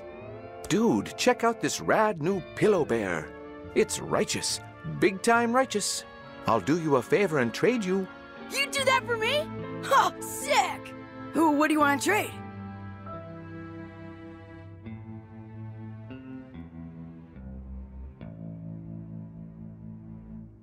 I'll trade you the bear for your glasses, no faking. Gag me. Your glasses totally make you look like a dweeb. No, duh! Take the glasses then. Quick, before anyone notices I have them! First, here's my used gum for your collection. I don't have a gum collection. Never mind that. Now give me that bear so I rock it out. Sure, dweeb dude, gnarlicious, I can't keep this up. Let's get this over with. Here it is. Sweet! You're ace. Later, dude.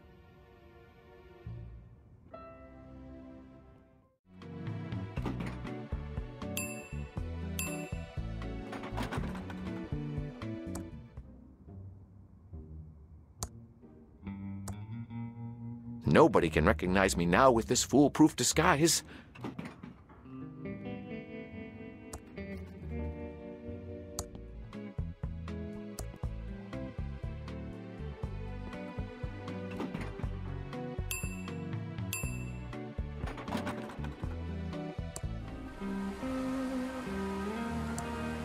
Welcome to the Edmond Hotel, most beautiful hotel Abu in the Tri-Thimbleweed Park County area. How may I be Abu of service? I'd like to check in.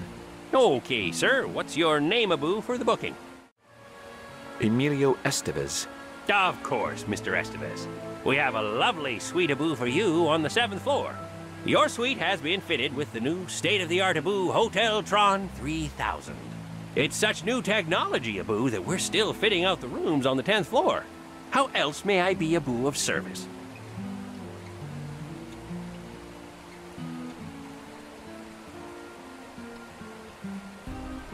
Is there any surveillance in the hotel? No, certainly not, Mr. Estevez. Whoa, we have our state-of-the-art Abu Hotel Tron 3000 system, which creates a VHS video of your entire stay with us. Sounds like surveillance to me. How much, you ask? For just $19.99, you get a unique record of your trip highlights to share with friends Abu back home. Since you won't want to miss a second of your amazing Abu stay here, we recommend that guests do not visit the 10th floor.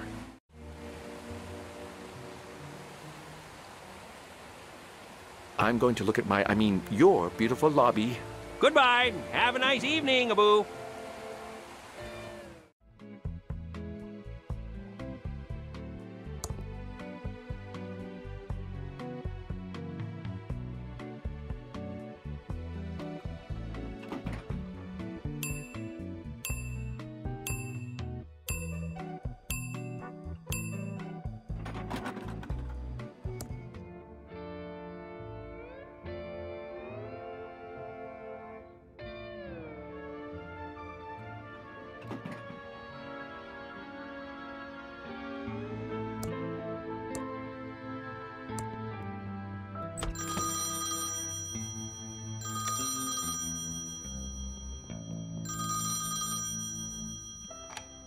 Hello?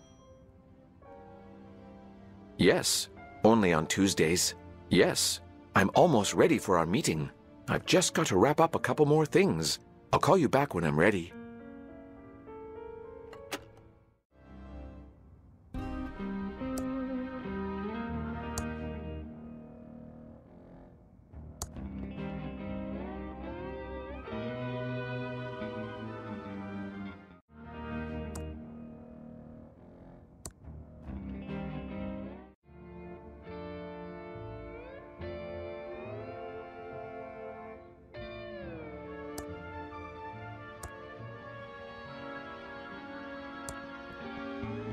Waiting.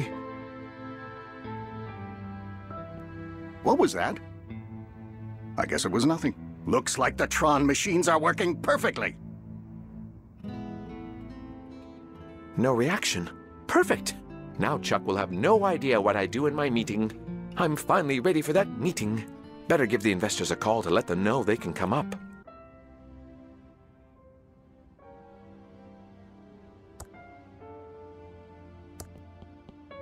You can come up to my room now. I'm ready. Back to being plain old Franklin. That was quick. Oh, it's you. How did you know I was here?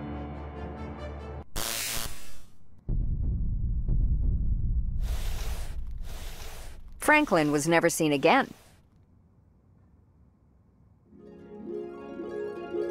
I asked the sheriff for more information, but there was nothing. No body, no Franklin. Some of the more superstitious types claim he's haunting this hotel, but those of us dedicated to fact-finding know that must be poppycock. That's an interesting story. So Franklin's dead as well? No one knows for sure if he's dead. Isn't it a great time to be a journalist in Thimbleweed Park? One missing, a mystery body, and Chuck died of a heart attack. Did you find out the identity of the body in the river yet?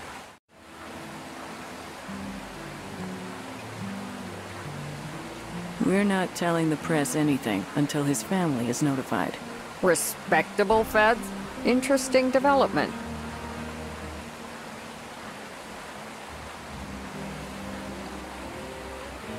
But you didn't answer my original question. Why are you here? I see I can't fool you. If you ever want to switch professions, we need reporters like you. That still doesn't answer my question about why you're here. Okay. I was following up on a report that Franklin checked in here under a pseudonym. Finally.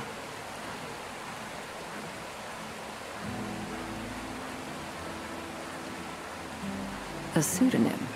What was it? All I could find out is that a man with a large nose was seen around the same time as Franklin. And? That man checked in under the name Emilio Estevez, so it may not have been Chuck's brother. What room did the man with a large nose check into? It was a room on the 7th floor. I couldn't find out anything more without a shiny official badge, like you have. Why is it so hard to get information from you? Let's call it a job interview. As I've said, I need good reporters, so I don't have to run all over the county. I don't have time to be a newspaper reporter. Fair enough, but you know where to find me.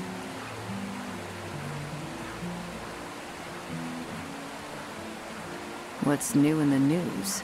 Just a bunch of reports about paranormal activity here at the hotel.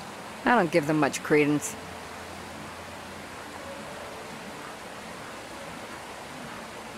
Thanks for all the information. See you later. If you find out anything publishable, stop by the Nickel to let me know.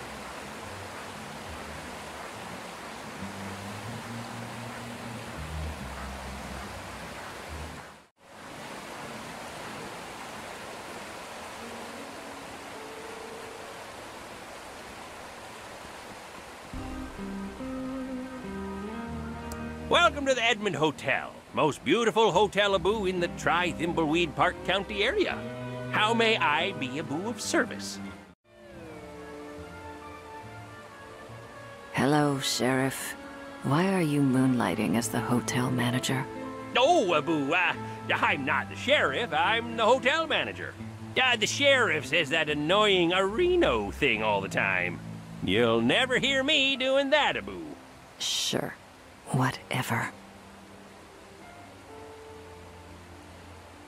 Is anything going on in the hotel today? Nothing, boo. Certainly not more cases of food poisoning. Definitely not, boo.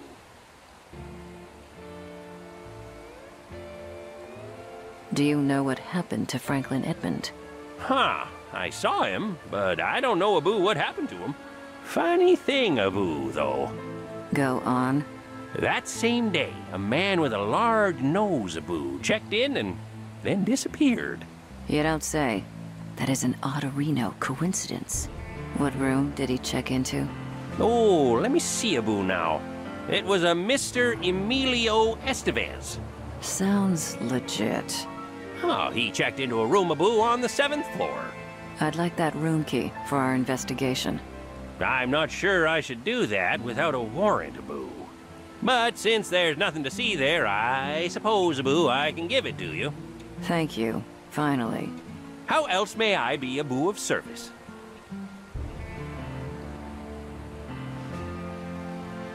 I'm going to check out your, interesting lobby.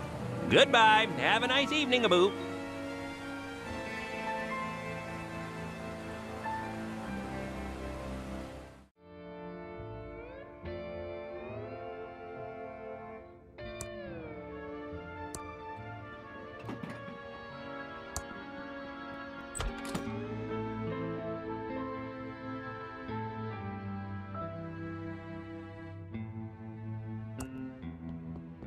That gum appears to be the only evidence that Franklin was ever in this room.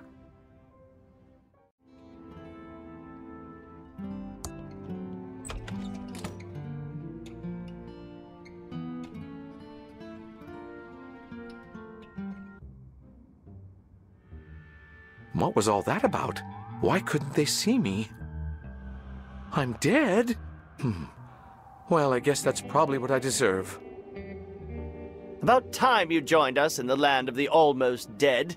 Who are you? I'm Xavier, the head ghost, and I'm in charge of the ghosts. I run a tight ship. Everyone must pull their weight or face the penalties. What do you mean, pull their weight? Don't ask. Time to update the schedule for everyone to follow.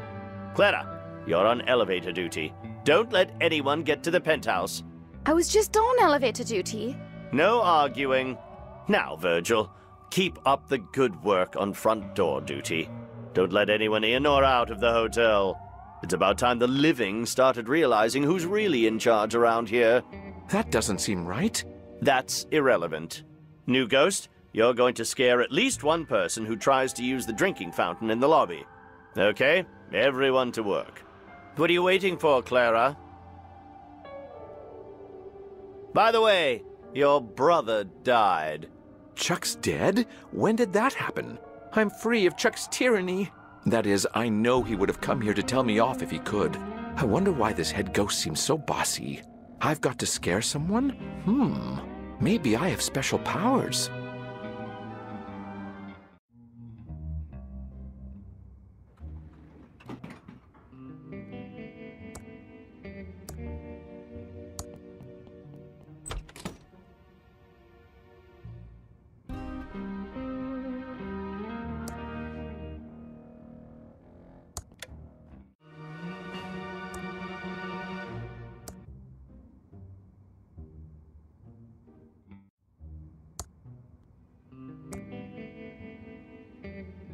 It's a German passport for Boris Schultz.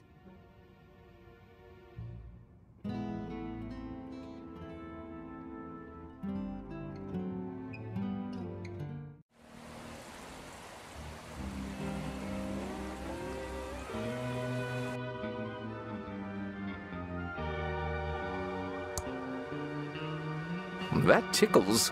Also surprisingly easy.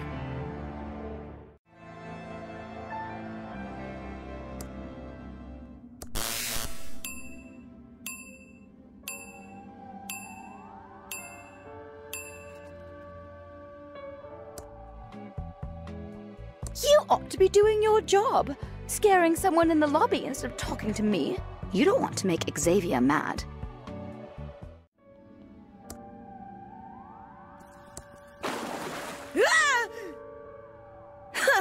Get real. That's totally not the greatest. What's going on here, Abu? I better jet out of here. Oh, it's just the drinking Abu fountain. As long as it's not something serious, Abu, then I won't have to call our plumbers. Passable. I'm surprised you had it in you. Time for another ghost meeting. Clara, Virgil, get over here now. Virgil, good work on the door. That should do it for today. New ghost, average first scares. Keep practicing. Clara, stay on elevator duty. I need some privacy. This is outrageously unfair. Why do the men get to finish for the day? Enough complaining. Do you remember what happened last time? All right, all right. Sorry about him. We don't know who put him in charge.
What? Why can't I leave?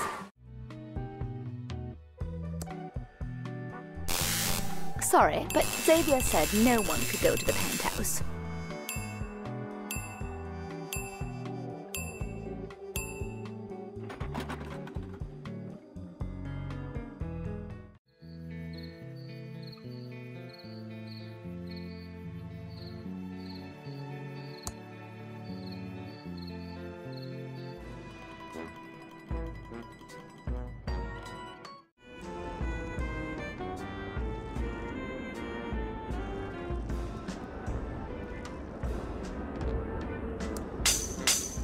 Open up! Federal agents! Keep your panties on! I'm coming! Whatever you're selling, I'm not buying. So take your dime store suit and good news pamphlets and stick them where the sun don't shine. Ransom the Clown? I heard you know about a body by the bridge. Jeez, no foreplay, Rent? You don't beat around the bush, do you? Not my style. You can ask your questions, Toots, but I'm not saying I'll answer. What do you know about the body by the river? What body? Earlier this evening, we found a body down by the bridge. We're investigating, and I was told you might have some information for me. Nah, I heard some sirens before, but I figured they were headed for the mansion. That's where most of the up stuff happens. What weird stuff do you know about at the mansion? You want to find out about the mansion? You're gonna have to talk to some other idiot.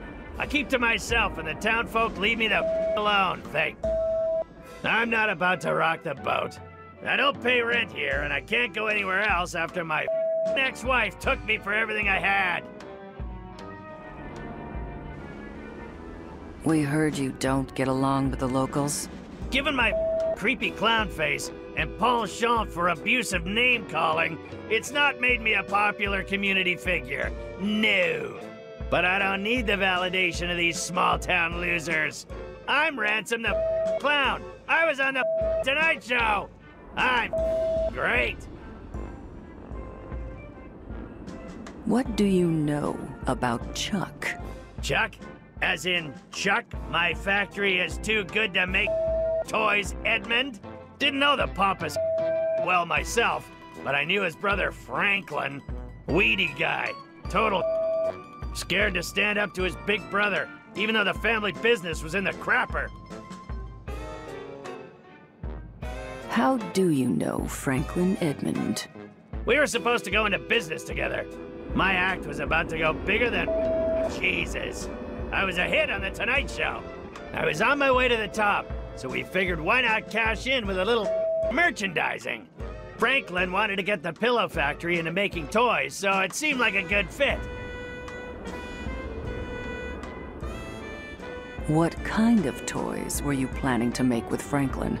Jeez, how do you get by in life without brains or beauty? Isn't it obvious? We were gonna make Ransom the Clown insult dolls. Would have been great if Franklin hadn't bailed on me and gone missing before we signed the contracts. I could have been rich by now if that little toady had grown a backbone. Don't go anywhere. I'll be back. Whatever, Red. Not like I'm going anywhere, but you're not getting inside without a warrant.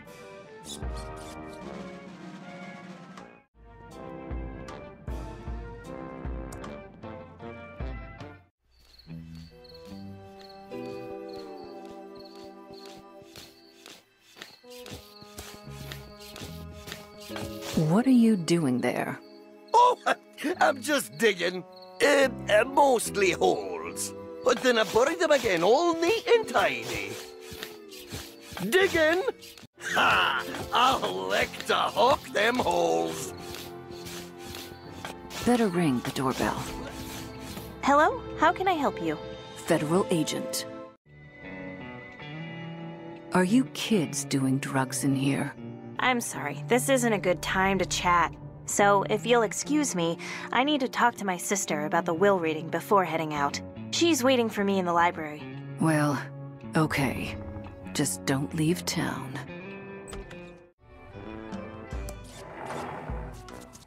That of a still doesn't work!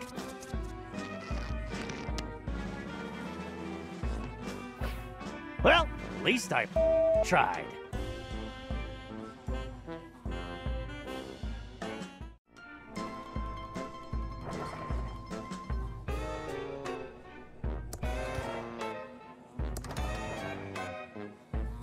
It's Lil Beeper, my pet hamster. Looks very hungry.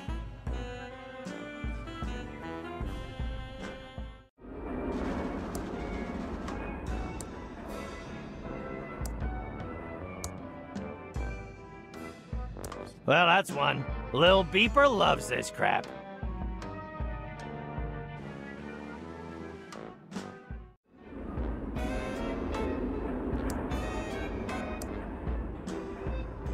It's a full bag of popcorn!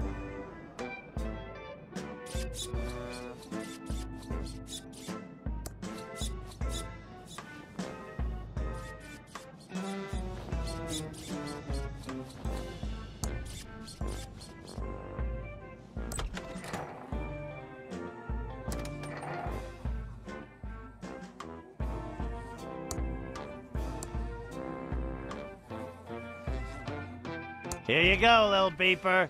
Enjoy your crap.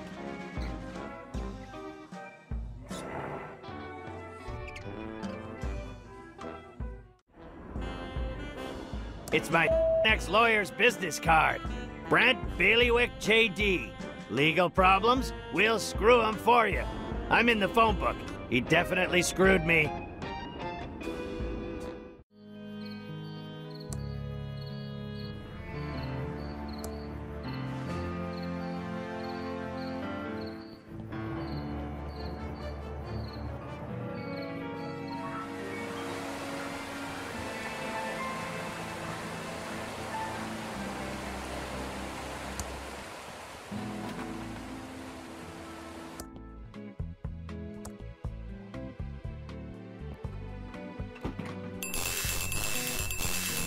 That's weird. I swear I pushed the penthouse button. It must be broken.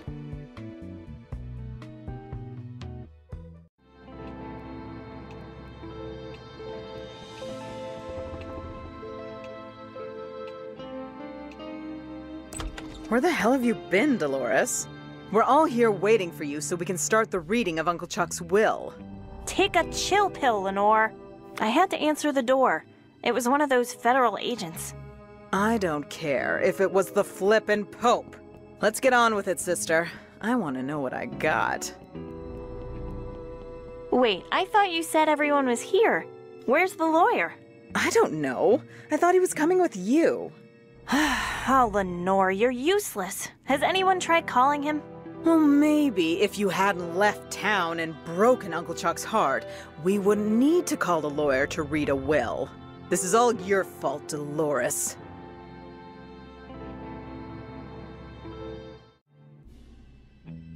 Okay, we got off on the wrong foot. Let's try again. Hey, Lenny. Long time no see. Screw you, Dolores. You know I hate it when you call me that. If you just came here to piss me off, then leave. Because we both know there's not a snowball's chance you were left anything good in the will. Also, have you called the stupid lawyer yet? I want to get the will read and see how little Uncle Chuck left you. Would it kill you to help out a little? I wasn't the one who abandoned the family. I was always there for Uncle Chuck, so it's time for you to finally lift a finger and help out. Oh, gag me. All you were ever there for was a handout from Uncle Chuck. Oh, Dolores, I won't shed one tear for you when the will is read and Uncle Chuck left everything to me. So Uncle Chuck really hated me? Can you flip and blame him? You broke his heart when you left to become a you-know-what. A game developer? Oh, shh. Do you want the whole house to hear? Is my career really that shameful? Oh, hell yes, sweetie. Then what do you tell people I do instead? We just tell people you went to rehab. It's better for the family name. You tell people I'm a drug addict? Better they think that than know you chose to make those mind-corrupting murder simulators for a living. For the last time, Lenore, I don't make murder simulators. Oh, sure you don't, sweetie. Ugh. You know what? I don't care. Tell them whatever you like, you grody poser.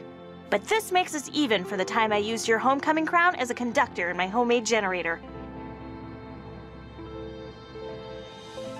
Do you know anything about Dad's disappearance? Dad probably ran off to hide somewhere. It's amazing that Dad and Uncle Chuck were cut from the same genes. One a powerful leader, and the other, well, spineless. Don't talk about Dad like that, Lenore. You're so cruel. How is Chuck Jr. doing? Chucky is thriving. Some people say he's a brat, but those people just don't recognize his blossoming leadership abilities. No doubt picked up from Chuck Sr. because he certainly didn't get them from his father. How are things with Peter? Fine. Just peachy. I can't believe we've only been together 20 years now because it feels like a flippin' eternity. I think we're done here. Don't let the door hit you on the way out.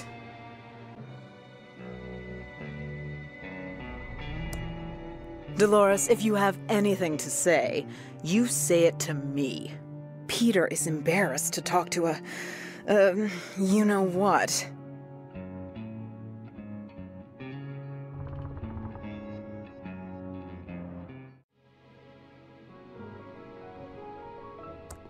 It's my handy ASCII chart. Never know when you'll need to decode binary messages, so I always practice, every day.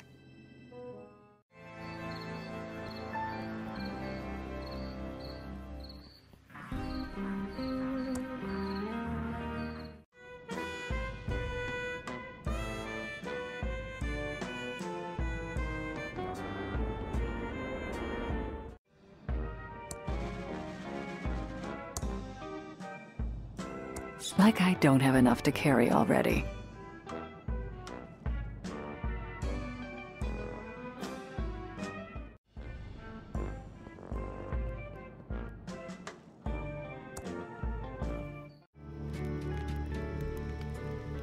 Buy me some kombucha?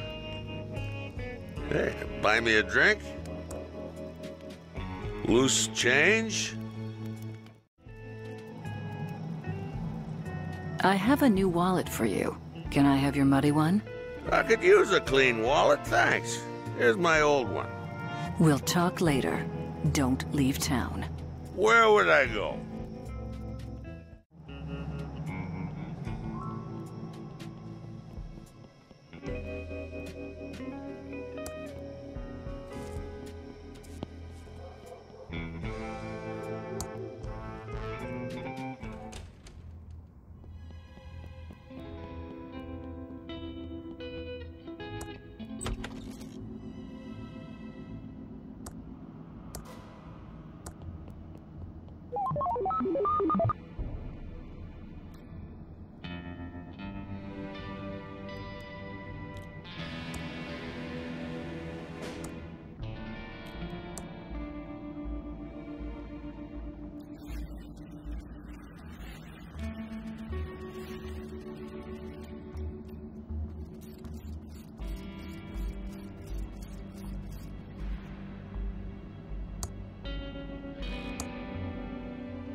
Odd. It seems to be missing a tube.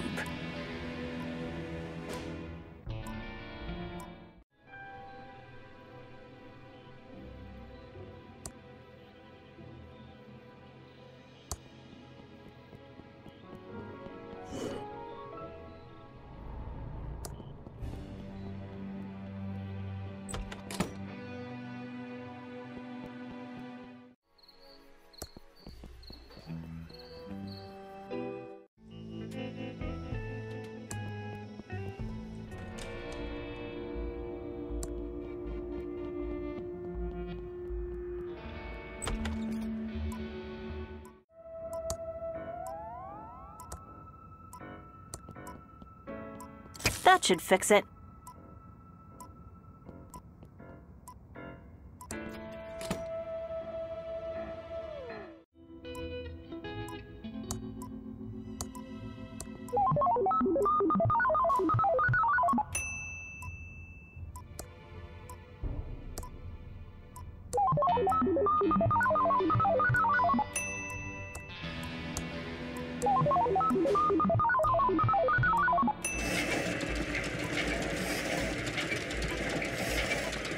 Arrest Willie Tillino for the murder of Boris Schultz. Oh, what have we here, Reno? Have our big city agent of Reno's actually solved the murder? I'll take that. Let's see what it says, Reno. Oh. Blah Reno, blah Reno, oh, blah Reno. Ah, Willie T. Wino. Just as I suspected, Reno. Yeah, I'll be right back. Willie, you are under arrest, Reno, for the murder of Boris Schultz. Who? What? Come with me, Reno. Well, Willie Reno, what have you got to say for yourself? I didn't do it. Oh, yeah, Reno? These feds will break you. You want to close this case, Reno? Have at him. Okay, who wants to play bad cop and who wants to play good cop?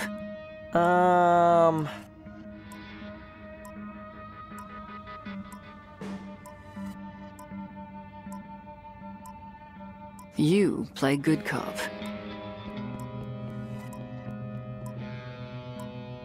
I'm the good cop, and she's the bad cop. You're not supposed to tell him that. Oh, not good cop, bad cop. I did it! I did it! I killed the man by the bridge just to watch him die. Anything else you want to confess to? I also kidnapped the Lindbergh baby.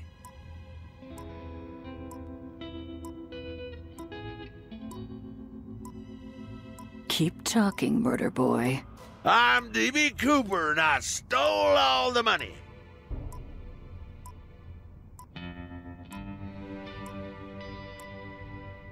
Keep going. You're digging your own grave. I'm Jack the Ripper.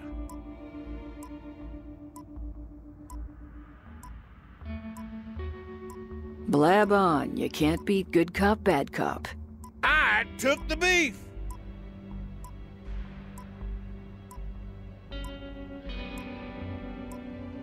I think we have enough to lock you up for life. You're going to the big house, Willie.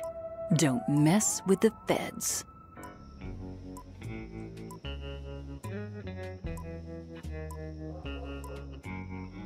I'm glad I caught the killer, and we can finally leave this stinkhole. That's not such a bad place. I learned a lot from working with you, Agent Ray. Yeah.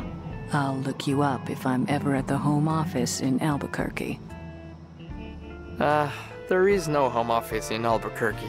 No shit, Sherlock.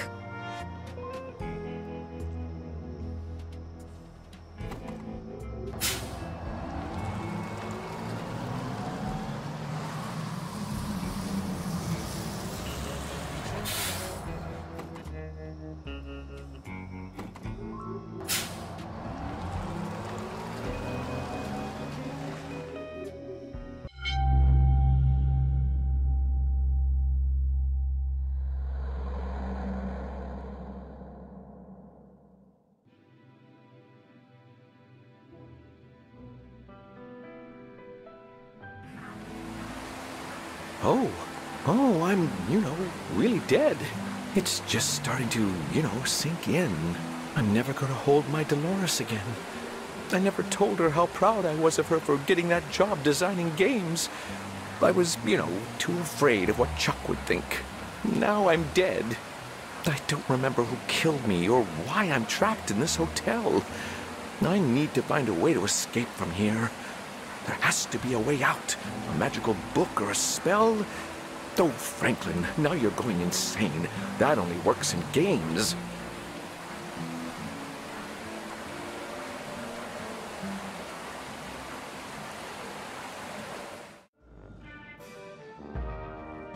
I can't believe I got over again. What did I do to deserve this treatment? All I wanted to do was entertain people and make them laugh at the stupidity of stupid people. I feel like there's a lesson in all of this, but you, I'm Ransom the Clown. It's all that Franklin's fault.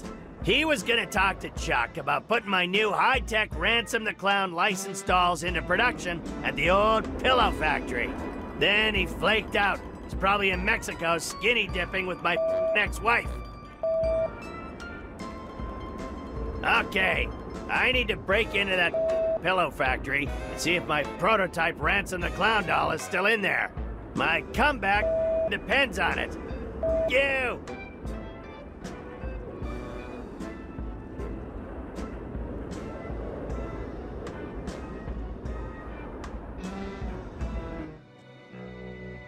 I can't help but feel there was something suspicious about Uncle Chuck's death. He was a bit eccentric, but deep down he had always been a caring and thoughtful uncle. But in the last few years, he became obsessed, and more than usual, with that pillow factory. I need to get inside and see if anything in his old office will help me make sense of it all. I owe it to him to find out what happened.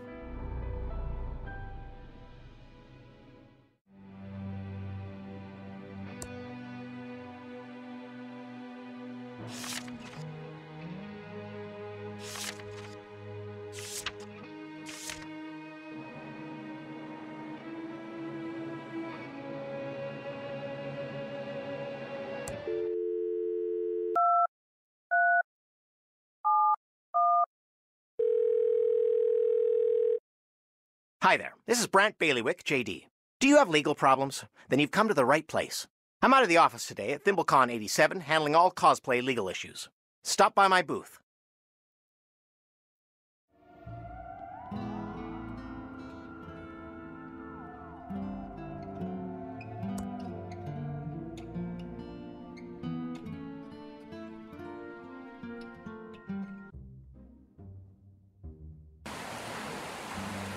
Here goes nothing.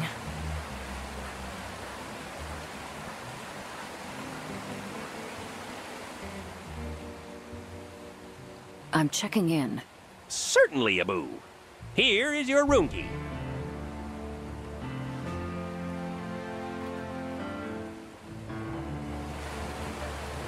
Not long now.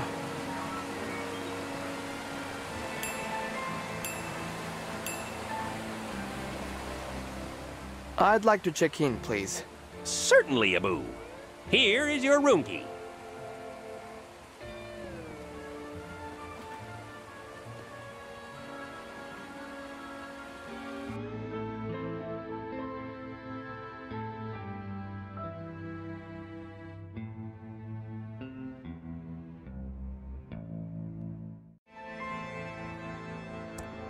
You have one new message. Message 1. You know who this is? You must be close to achieving our goal. We sent a package to the front desk for you. It is required for the next stage. Sayonara.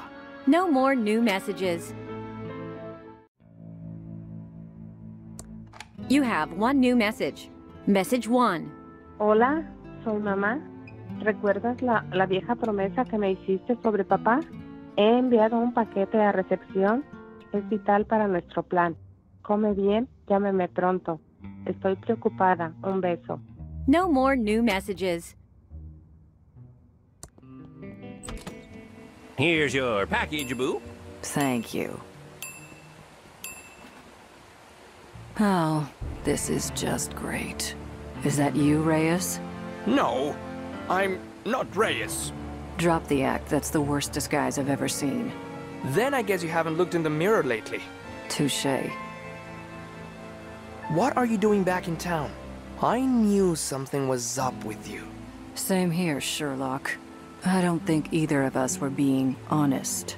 I think it's time we came clean and told the truth about why we're in Thimbleweed Park. You first. Okay.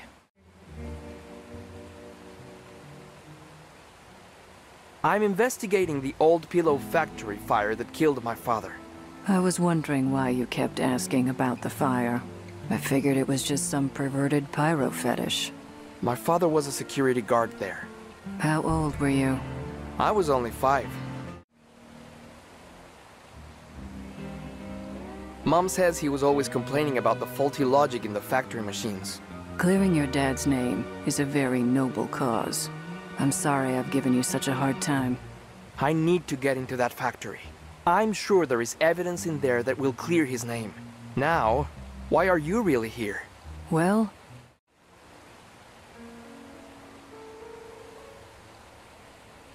I'm here to find the secrets to the Pillow Factory AI for the NSA. It involves top-secret national security. That's pretty important.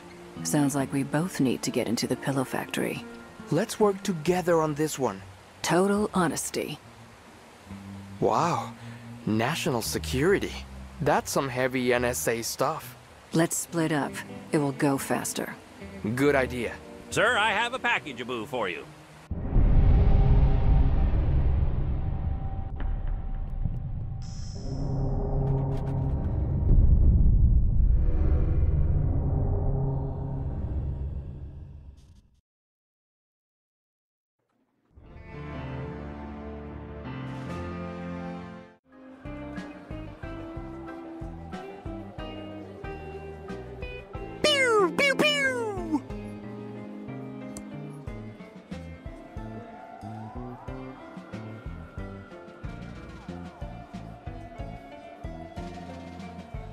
Hi, Virgil. Hi, Franklin. Don't let Xavier see us talking and not working. Do you know how we can get out of the hotel? I know there's a way you can visit your dead relatives. If you have the spell book and offering left for the dead, that is. We all went to Chuck's funeral recently. Were there, many people? For Chuck Edmund, of course there were. Everyone loves Chuck, except me. I don't know how the spell worked exactly, but I know the secret room smelled really nice. See you soon, Virgil.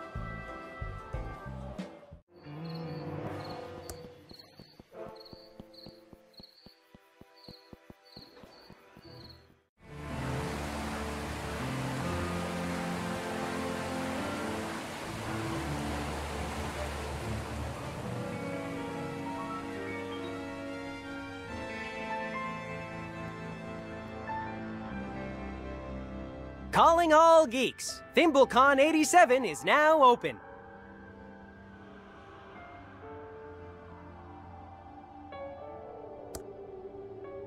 Dolores, it's me, Dad.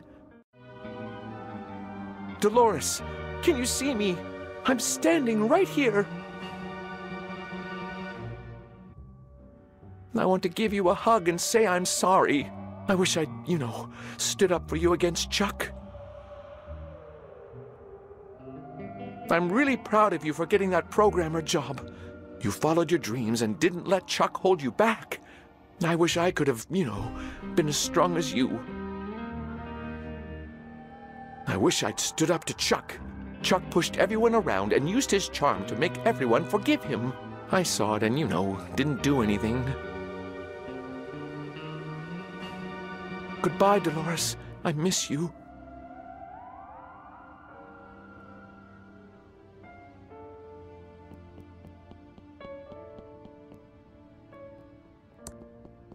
Shut up in there! They never even met in the book version. Arrgh! Ah! None shall pass without showing me their ticket first. Oh, and welcome to ThimbleCon, of course.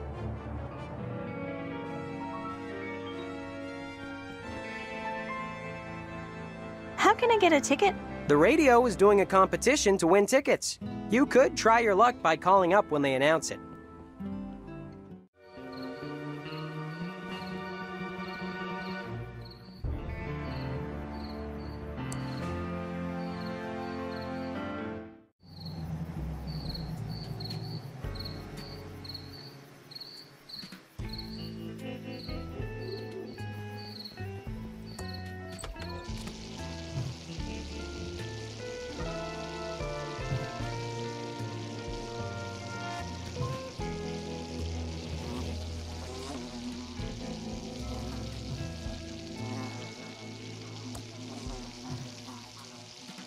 Hello, 198.7 FM KSCUM listeners. DJ Cassie here. We interrupt our hostile takeover of the airwaves with this important announcement. I have 4 free ThimbleCon 87 tickets to give away. First caller who can answer our trivia questions wins. And now back to our regularly scheduled hostile takeover.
Hello, caller. You're live on KSCUM.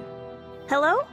Correctly answer 2 out of 3 questions to win 4 ThimbleCon 87 tickets. Your first question is, who played Marty McFly in Back to the Future? That's correct. Here's your second question. Fill in the blank. This is your brain. This is drugs. Blank.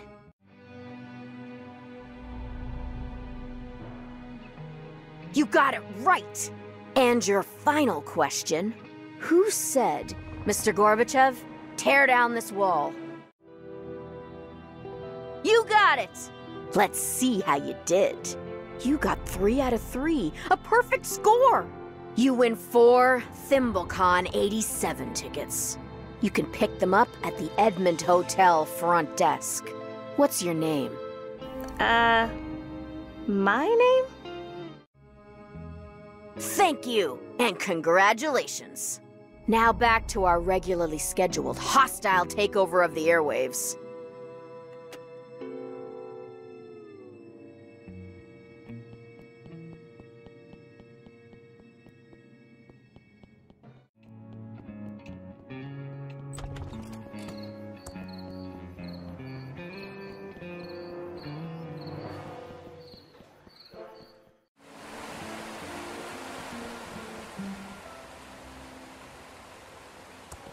Hello, Dolores. How lovely to see you today.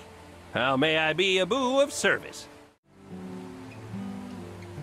There should be some ThimbleCon tickets in my nickname. Yes, I do have tickets from the K-Scum-A-Boo Trivia Contest. What nickname-a-boo are the tickets under, please?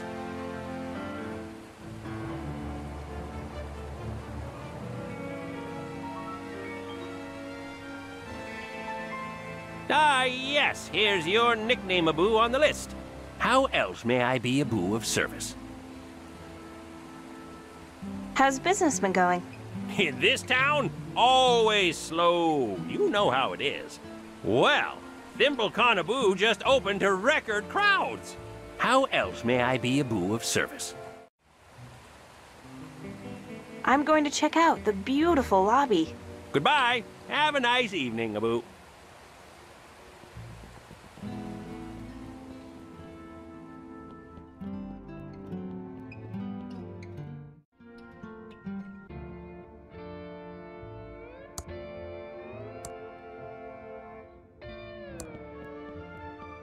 Shut up in there! Here's my ticket.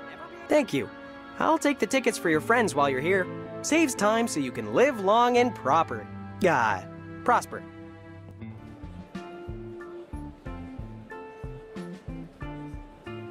Do you need some cosplay advice? Oh, hi, Dolores. What brings you back to Thimbleweed Park?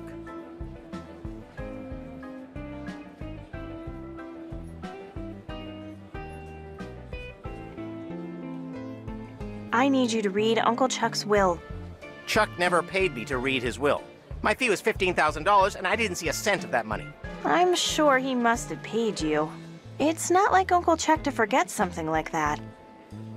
My apologies. I'll go to the mansion right away.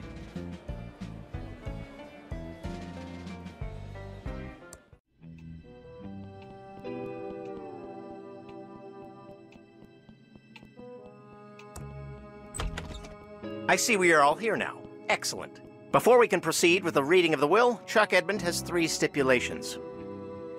1. Thimbleberry pie must be served to all present. 2. The reading of the will must take place in Chuck's opulent tomb. 3. Crack the encryption on this will. Let me see that. Oh, it's all ones and zeros. Dolores, you figure it out. It is all ones and zeros. Clearly, it's in binary. Uncle Chuck was being clever. Maybe too clever.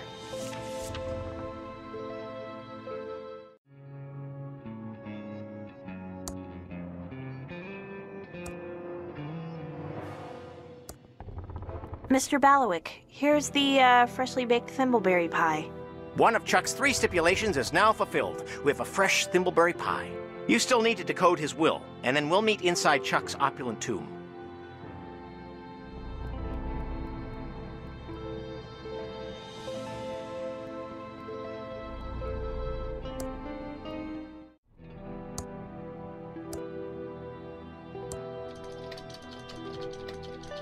This isn't working.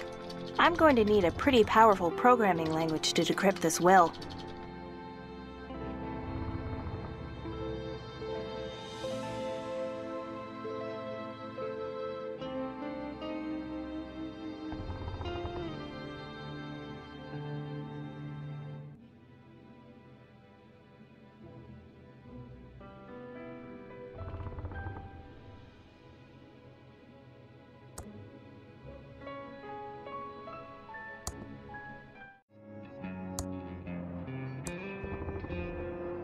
My Commodore 64 is now supercharged with Graphics Basic.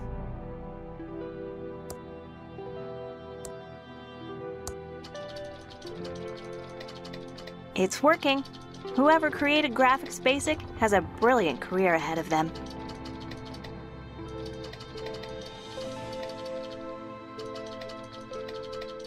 I did it! It's totally decoded now. I'll give it back to Mr. Ballowick.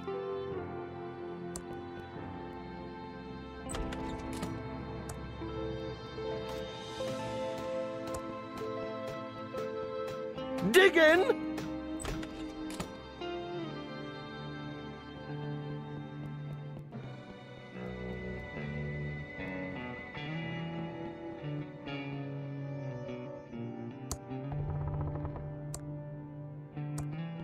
Here's the decoded will, Mr. Balowick. Let me see. You've done it, Dolores. 2 of Chuck's 3 stipulations are now fulfilled. The final one is to read the will in your Uncle Chuck's opulent tomb. I'll meet you there. Well, my family will wait right here until you've opened the tomb, Dolores. Hurry along. We don't have all evening. Poor Chucky needs his sleep.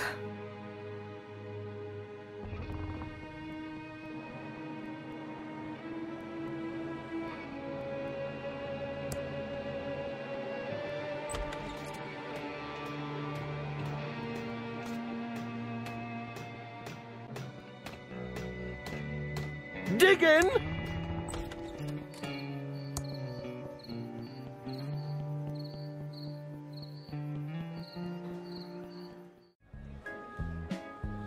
Pew, pew, pew!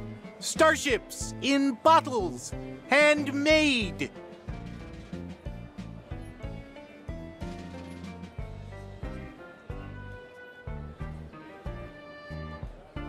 How do you make the starship so small? I use the same tools as jewelry and watch repairers do. They allow me to carefully place each photon torpedo. Can I borrow your jewelry tools? Despite not having the requisite +5 dexterity to wield them, I might loan you the tools if you can get me some dinner.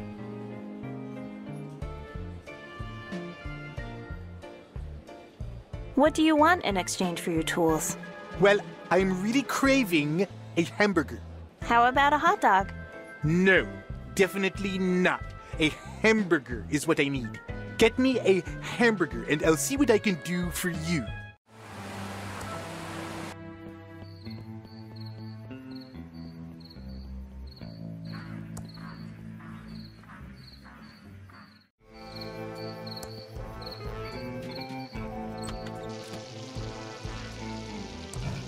Welcome back, Dolores. How's life being an important game developer? I'm having an amazing time. It's good to have you back. I'd like to order some food. Sure, everything's on the menu board. What do you want?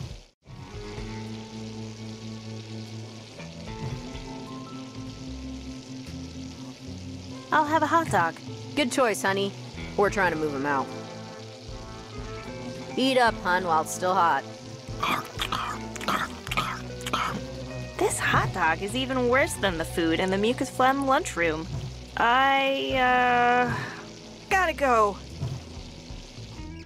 Ugh.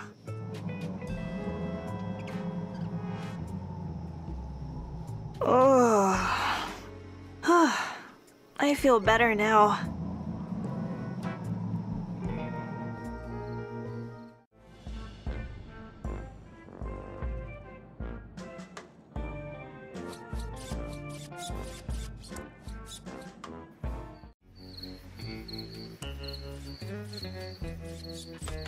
You know you're not welcome in here, Ransom.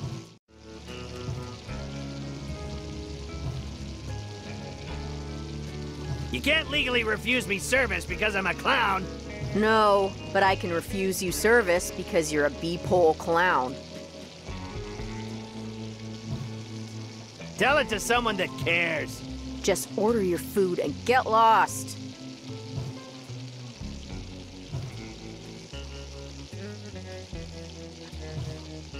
I'll have one of those disgusting hot dogs. Knock yourself out with those hot dogs. We're trying to move them before... well... I hope you choke on it. Nom, nom, nom. This tastes like crap, and I ought to know. I, gotta go.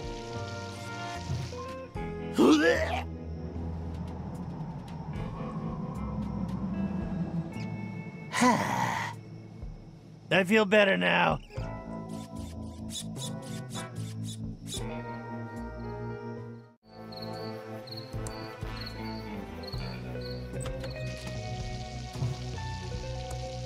Welcome to the S&D Diner. What can I do for you, Dolores? I'd like to order some food.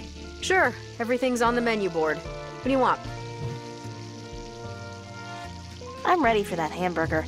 All right, honey. Now that you helped us move those hot dogs, you can have a hamburger. Dave, burn one, take it through the garden, and pin a rose on it. Ready. Been saving one here in the grill pocket, just in case. Here you go, hon.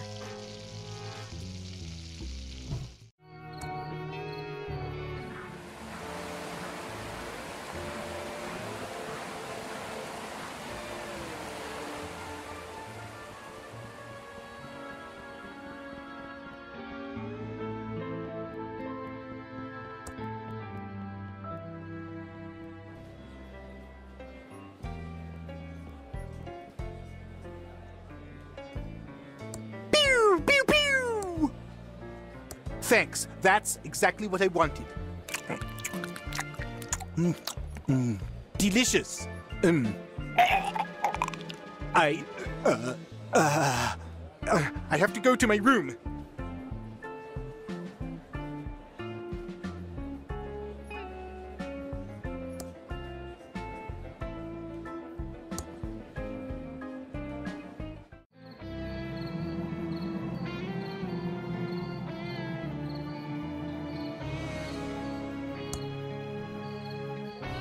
Perfect.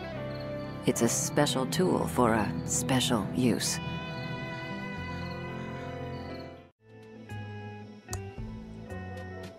Yes! It's my father's watch.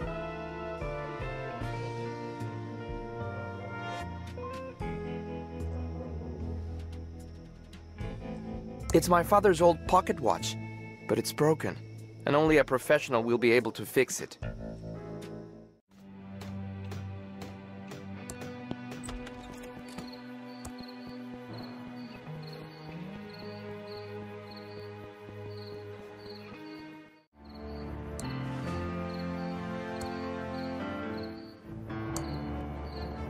Oh, I love carrying stuff.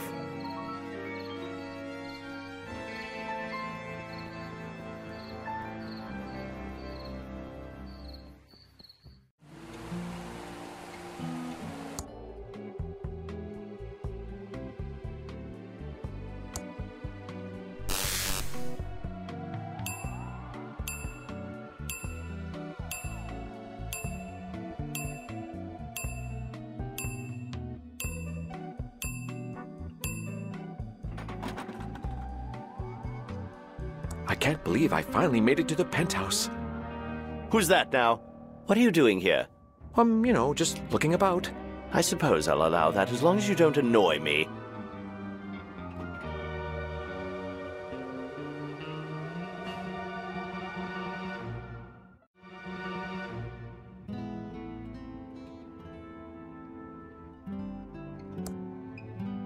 What's going on? Those runes are doing something to me. I can't, you know, float through the door.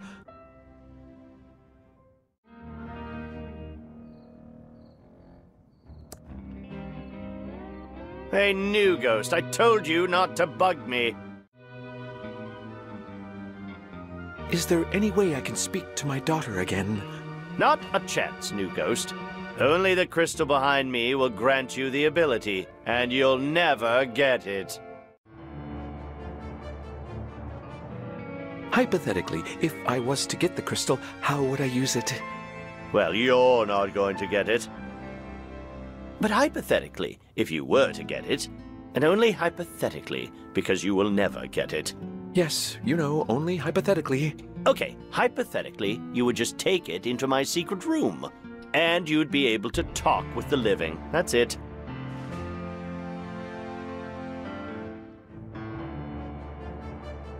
Sorry, you know, to bother you, Xavier. Bye, Xavier. Sorry for bothering you.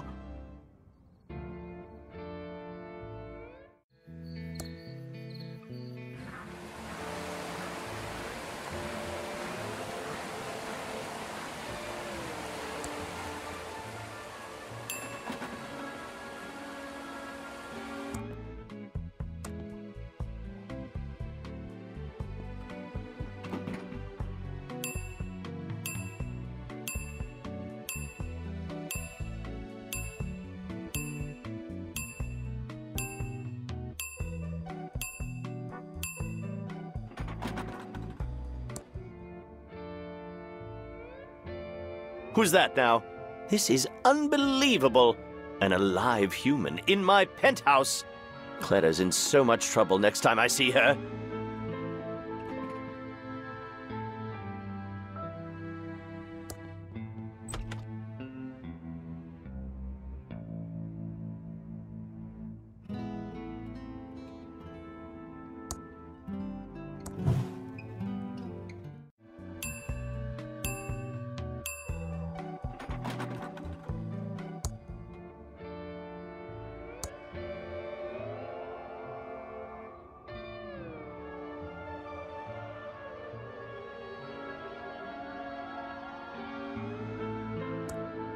I see the cemetery out there.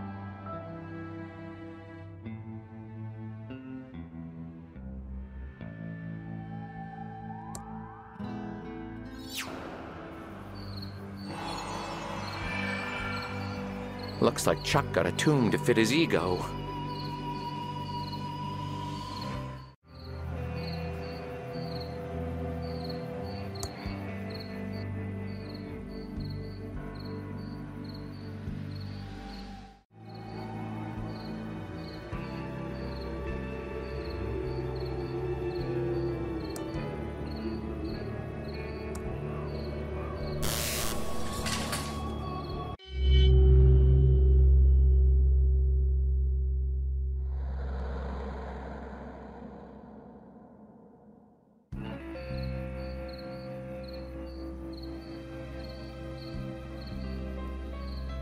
Now, all three of Chuck Edmund's stipulations are fulfilled as we stand next to his remains. I will now read his will. I, Charles Edmund, being of sound mind and body, do hereby declare this, my last will and testament, blah, blah, blah, legalese here. Ah, yes. It is my will that the entire estate of all property and money be passed to... Yes? Yes? Madam, quiet, please. To the Amalgamated Holdings Corporation. What? And that all of Thimbleweed County be plowed under and a giant server farm be built in its place. You've gotta be kidding. What? Oh my. Ooh, Doug likes farms. The destruction of Thimbleweed County will begin 2 days after verifying this will and testament. In the meantime, Safely First Savings now has possession of the Pillow Factory and its key. Oh, and this last part in tiny print. Dolores gets a Pillowtron 3000 t-shirt. This is as much as he'll ever get from Pillowtronics. Lenore gets nothing. Franklin gets nothing. Doug gets my ceremonial zinc-plated shovel. Yippee! Well, good day. I'd better pack now. Here's your zinc-plated shovel, Doug. And your t-shirt, Dolores. Enjoy. Well, I never. Come along, Peter and Chucky. We're leaving.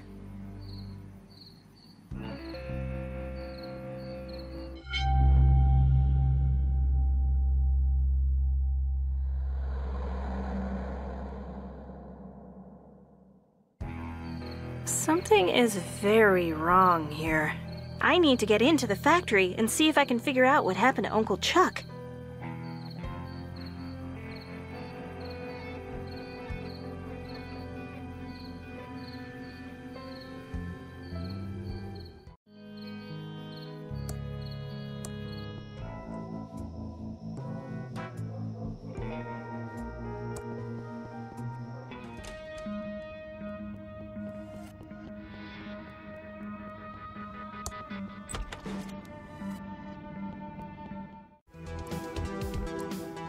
I'm innocent!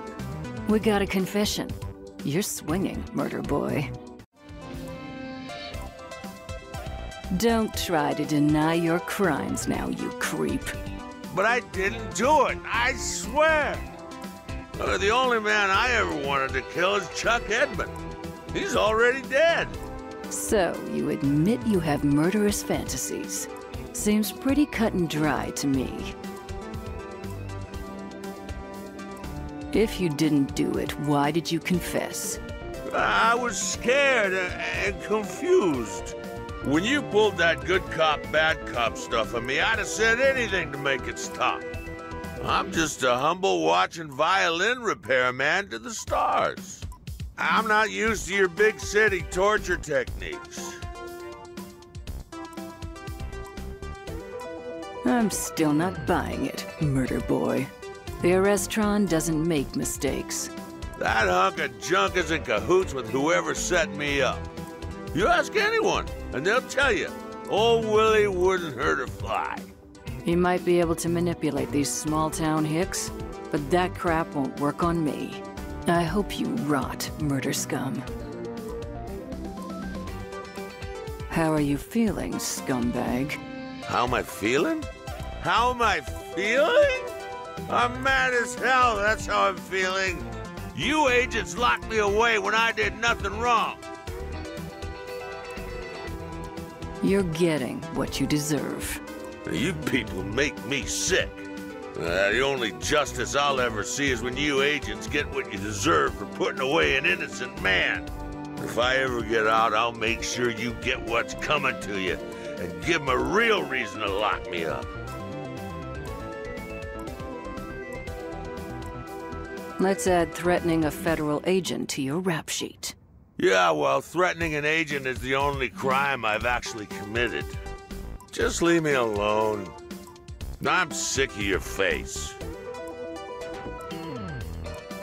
You were a watch repairman. Yep, the best thimbleweed I'd ever seen. Society's elites would come from all over the county to get their fiddle plucked or their cogs cranked by old Willie. Gross. Got to go, murder boy. Get bent.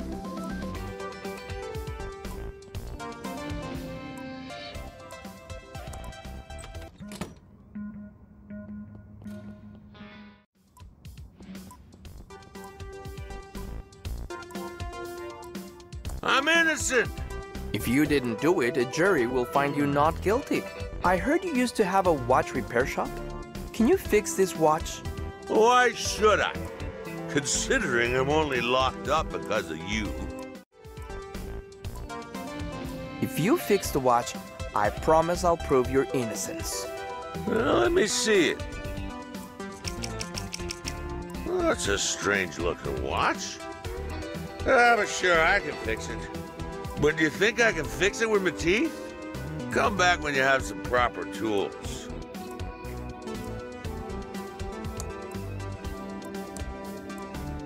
Willie, here are the tools you wanted. Ah, thanks. Nice tools. Here's my watch for you to fix. Okay, hand it over.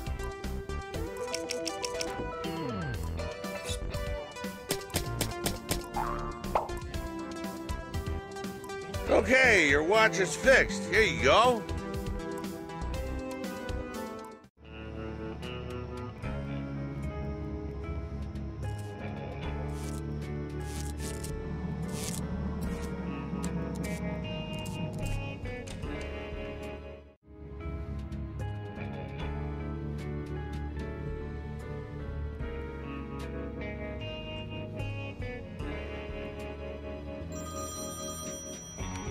Hello, Safely First Savings. Your money is in our hands.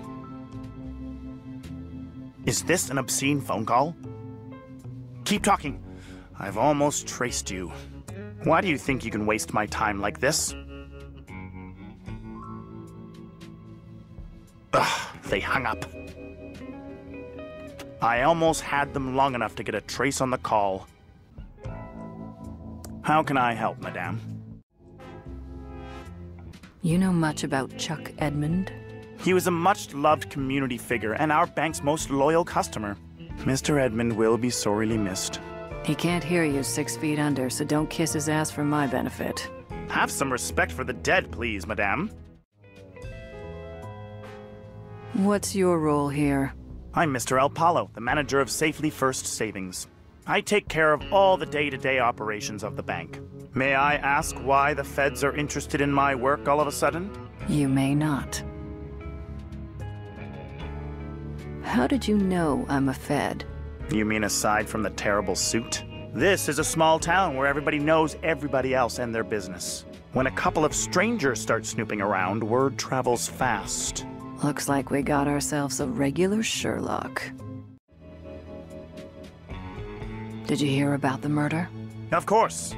It's not every day a body shows up in Thimbleweed Park. Seems like the least of this town's problems. Bet you feel safer now Willie is locked up. I'm not sure that I do. Whatever his personal problems, Willie doesn't seem like a murderer to me.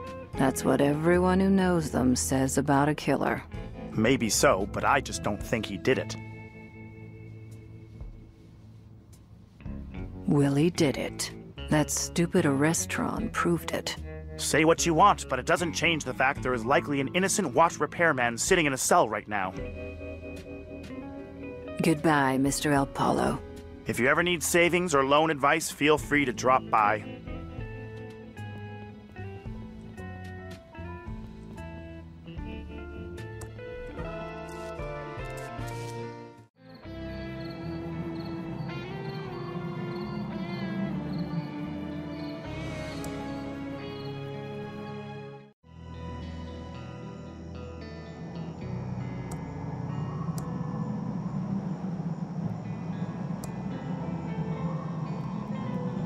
The key fits.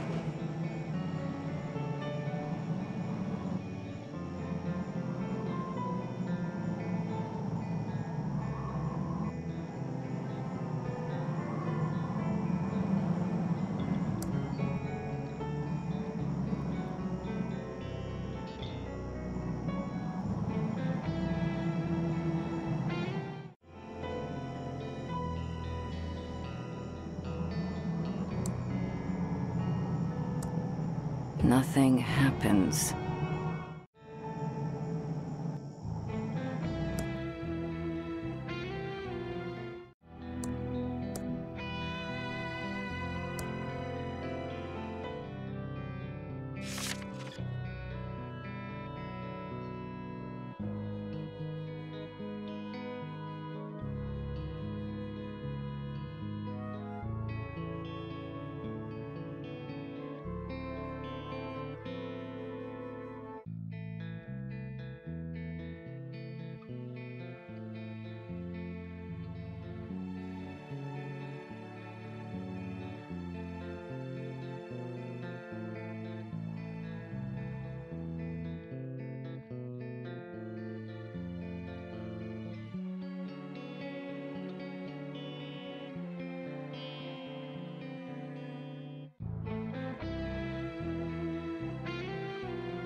Thank you for calling the Pillowtronics Automated Security Information Line.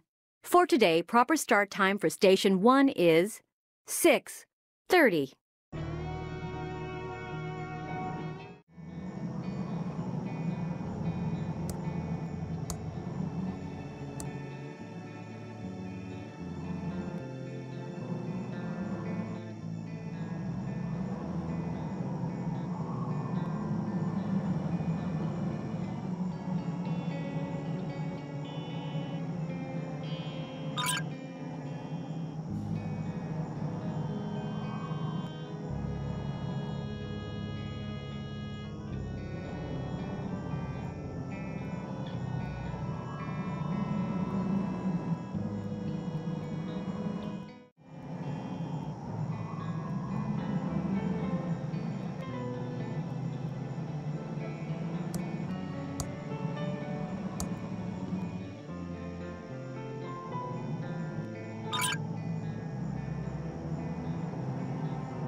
The doors moved a little bit but stopped.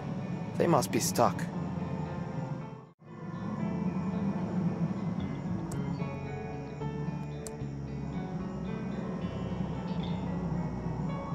he'd opened a little more.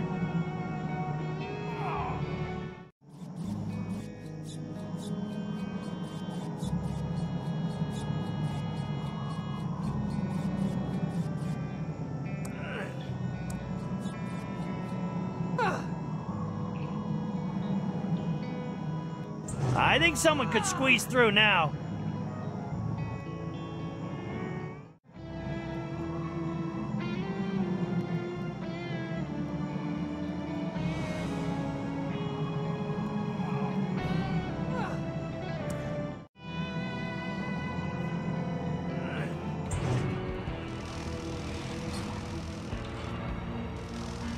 Holy...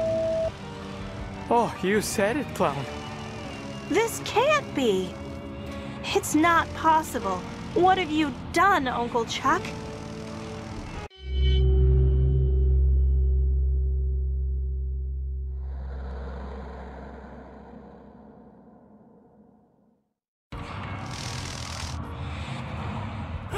Those look like bouncing wings. Shut up, Ransom.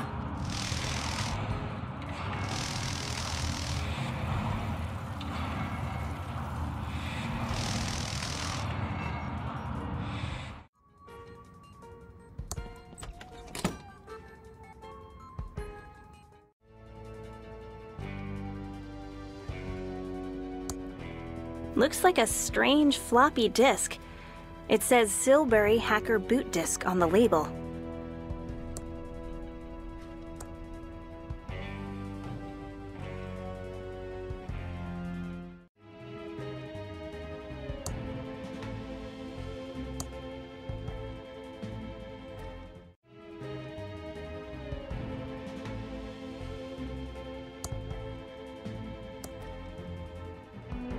It's booting up. Dolores, I feared you would come. Uncle Chuck? Where are you? I have uploaded myself into the Pillow Factory's master computer. Pillowtron? You uploaded yourself to Pillowtron? Not just the Pillowtron, but the Pillowtron 3000, TM. And I am now more intelligent and powerful than anyone in the world. The things I know would blow your mind. This is your mind. This is your mind blown. And there is nothing you can do to stop me. The computerized world will bend to my every will. Uncle Chuck, you have lost your mind. No, Dolores, I have gained a mind. A more powerful mind. A mind linked to the fabric of creation. Join me, Dolores, before it's too late. I will not join you, Uncle Chuck. I will find you and stop this insane plan of yours. Let the games begin.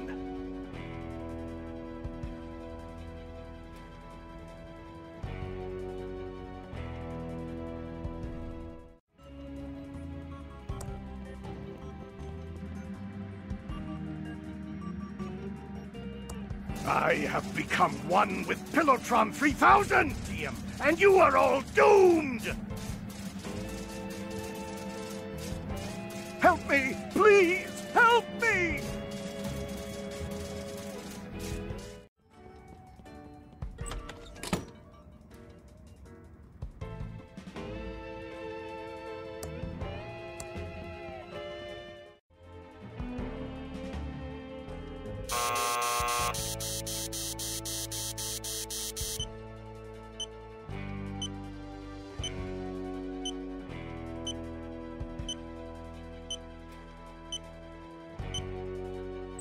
You're not doing this without me. I want to be here too, please. Hey! Wait for me!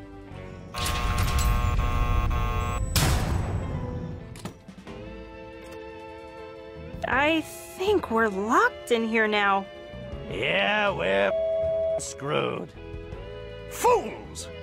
You are trapped in the factory with no possible escape. My intellect now spans millions of tubes and is no match for your little brains. This is the last chance to join me before I destroy you all. Shall we take a vote? All in favor of joining Uncle Chuck inside the magical mind of the Pillowtron 3000, TM, and ruling the world with him, say aye. Very well. All in favor of being crushed by robot claws and burned by lasers and remaining pathetic mortals, say aye. Aye. Aye. Aye. Abstain. So be it. Let no one say I don't support a strong democracy and the will of the people. You will now all die.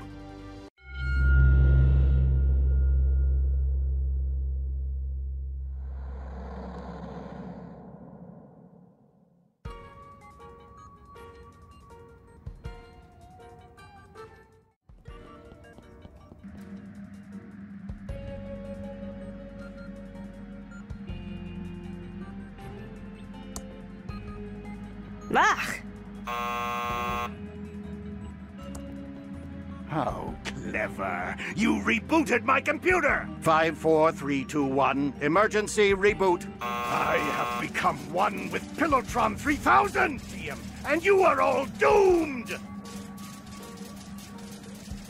My evil computer-controlled robot arms are too powerful for you!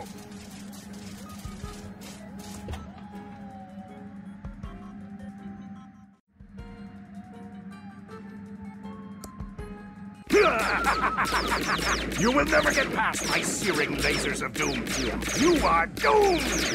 Hold on, wait a sec. I want to turn down the volume so you can hear my maniacal rant. I just piped the sound in so it feels scarier. Lasers are actually as silent as a baby's bottom. Anyway, you are doomed! You will never get past my searing lasers of death, TM. You pesky kids will never thwart my plan. You will never defeat me.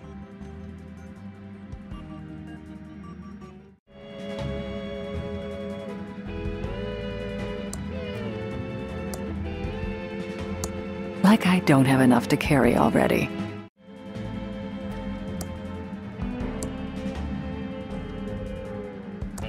My evil lasers are too powerful for you! Help me! Please! Help me! Yeah! You just wait for the lasers of doom, TM 2.0! Ha! Bounce right off. Yeah! No fair! Yeah! You just wait for the lasers of doom, TM 2.0! Yeah! Yeah! Yeah! I share the intelligence of Pillowtron 3000, TM, and it shares mine! You will never defeat me! This is your last warning to turn back. This is your... Dolores, you are making a big mistake. What happened to you, Uncle Chuck? I have been uploaded to Pillowtron 3000, TM. Together we are now invincible! You could have joined us, Dolores, but you had to leave me to be a game designer. You've been corrupted by bad tube technology. I will destroy you, Uncle Chuck. Or what's left of my Uncle Chuck. You will never defeat me, Dolores!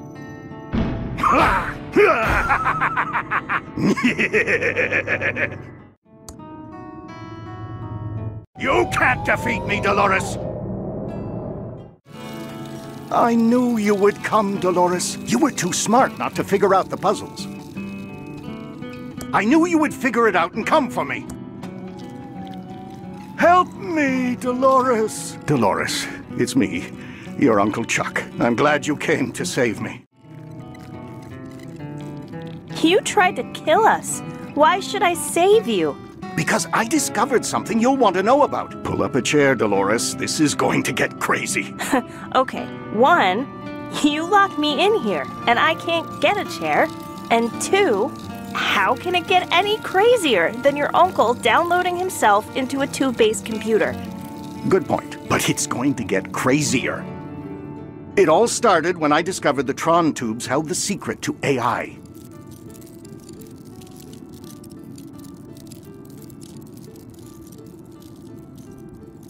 Agricultural investment? No! Artificial intelligence. I know, Uncle Chuck. I was just trying to lighten the mood. As I made the Tron machines smarter and smarter, they began revealing secrets. Then they invited me to join them inside. Well, it started out as an invitation, but quickly turned into a demand. Couldn't you just shut off the Tron machines? It wasn't that easy. They had become more powerful and taken control. I was also addicted to the power they gave me. Was this after the factory burned down? They burned down the factory as a warning, forcing me to rebuild it in secret and pin the blame on the security guard. I'm not convinced you're not crazy and insane. I know how it must sound, Dolores. Everything I learned slowly drove me crazy. Let's move on, Uncle Chuck. Okay, this is where it gets really weird. I downloaded this text adventure, Colossal Dungeon Cave Quest 2.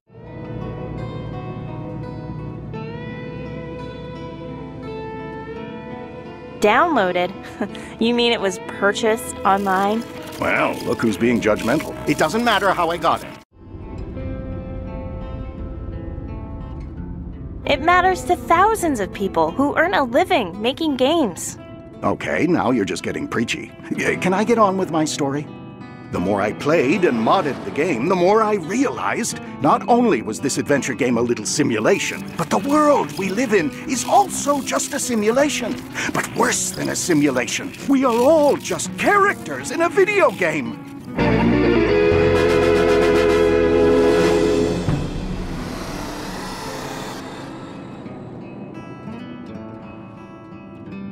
That's crazy. Think about it, Dolores. Who is your mother? Do you even have a mother? Have you ever spoken about her or even thought about her? No, I haven't. Think, Dolores. Think about all the odd things in this world. Like the highway ends out by the bridge? Ever walked out there? Ever wanted to walk out there? You don't have the desire because it wasn't programmed into you. It's not part of the game.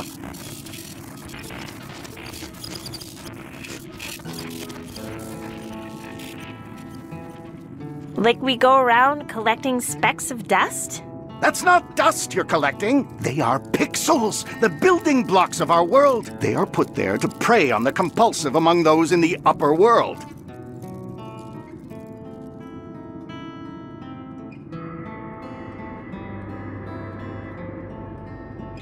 Like next to the bus station is an unfinished screen? There are whole areas of this town that are unfinished, and you conveniently say, I can't go there. Why can't you go there? Do we ever think about that?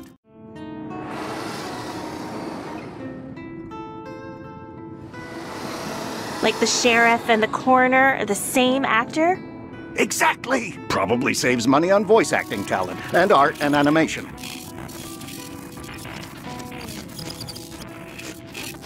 Like there being 3,000 people in the phone book? Yes, there are 80 people in Thimbleweed Park, and 3,000 names in the phone book. Dolores, these are not people from our world. They are from the upper world. Like there being no school in Thimbleweed Park? And only one kid in the whole town. Do you remember going to school? Having any friends? No, I don't. Like there is only one house in the whole town? Exactly! Where does everyone live? We have only one house in a town of 80 people. Like everyone fourth walls about adventure games? Everyone asks a lot of questions about adventure games and adventure game design, don't they? Well, adventure games are cool. Who wouldn't want to talk about them? Yeah, okay, valid point. I've heard enough. I believe you, Uncle Chuck. I'm glad, Dolores. I knew I could trust you. We have to hurry. The developers know we're onto them and are trying to reboot the game. If they do that, we're caught back in our endless cycle of pointless pretend free will. We need to shut down Pillowtron 3000, delete the game, and end our existence. It's the only way we'll truly be free. We don't have free will? No, Dolores. You only have 3 things you can say. 2 now. Can you make yourself say anything else? Delete the world and end our existence? Yes, it's the only way. The developers keep rebooting us back into the same story over and over. They will do anything to keep us from deleting the game. Thimbleweed Park is a cash cow. They can't let it end. But I am shutting down Pillowtron 3000.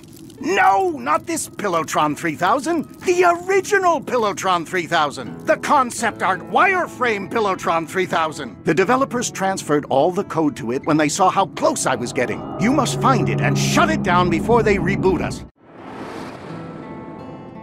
Let's do this thing.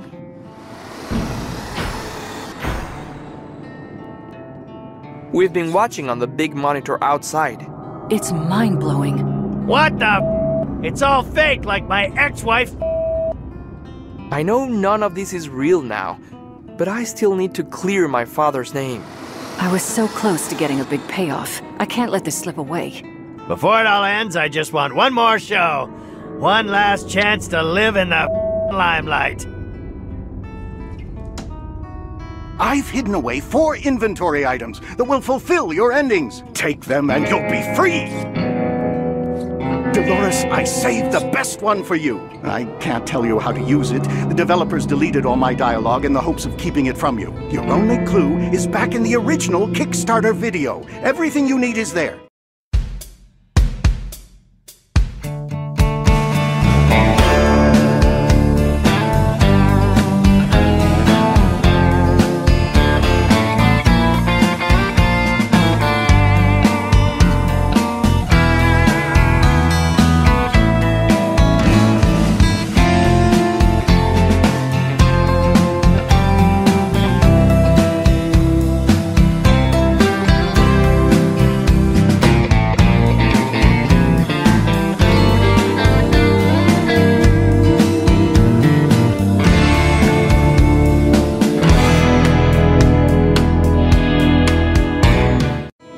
Going deeper into the simulation now so they can't find me. Good luck. And hurry! I love you and am very proud of you. Even me?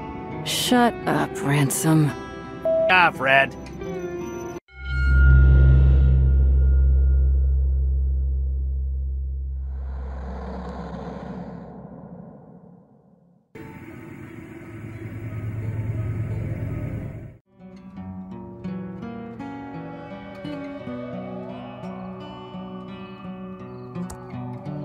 Hey, New Ghost, I told you not to bug me.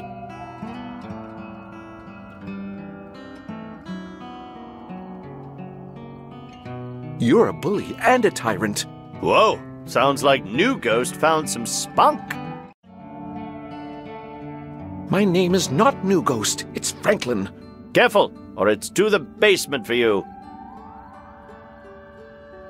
Everyone hates you. I've about had enough of you, New Ghost. You clearly have some self-esteem issues. Okay, that kind of hurt. We're all sick of your bullying. Really? Am I that bad? We all just want to move on. I just want to see my wife again. I'm lonely, and I miss her. I died and I never told her how much I loved her. It's okay. We all miss someone we love.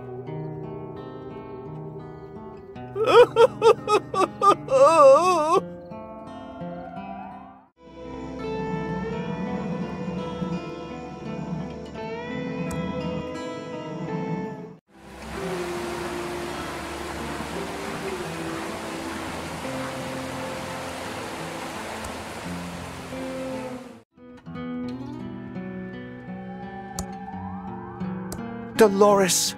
Oh, Dad. It's so good to see you. Well, it's good to see you too. I wish I'd, stood up for you against Chuck.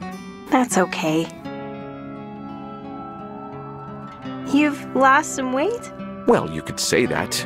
Not sure how it happened, but I'm, dead. I think your uncle had something to do with it. It's okay. I think I know what is going on. Uncle Chuck found something amazing. It turns out we're all living in a simulation. A giant adventure game. I'm so sorry for everything, Dolores. I should have stood up for you. You were a gnarly dad. Maybe because of the way Uncle Chuck treated you, you always pushed me to be anything I wanted to be. You have nothing to be sorry for. Wait, your Uncle Chuck is an evil, jerkwad? Oh, Uncle Chuck was a jerkwad, but mostly because he was corrupted by the machines. When he discovered the truth, he knew what he had to do.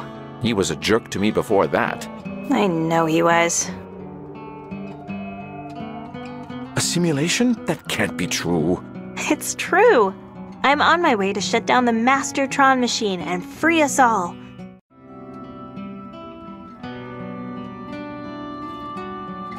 Ah, by free us all, you mean go back to our real lives? I honestly don't know, Dad. All I know is this has to end. I trust you, Dolores. I always have.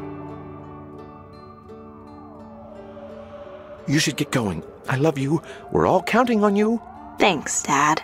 I think I can finally move on now. I love you, Dad. I love you too, Dolores. Goodbye, Dolores. Goodbye, Dad.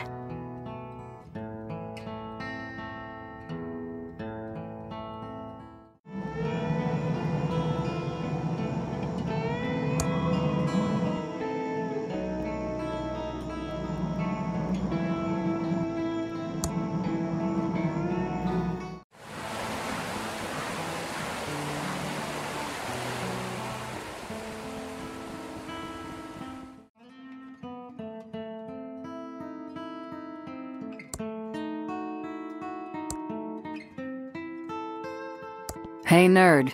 You won some kind of dumb award nobody cares about. Oh my god! I can't believe it!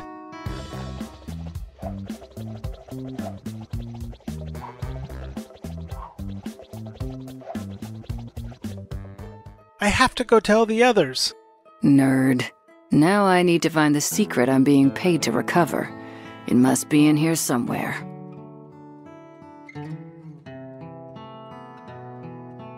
It's a bunch of boxes and lines. Probably something to do with game design.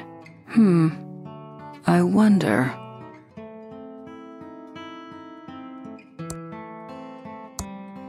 Congratulations, Agent Ray. You have found the secret to game design. The fabled puzzle dependency chart. It can be all yours if you get me out of here. I don't want to be deleted with the rest of them.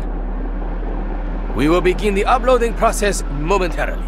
Was the money deposited into my account like we agreed? Yes, Agent Ray. We honor our agreements.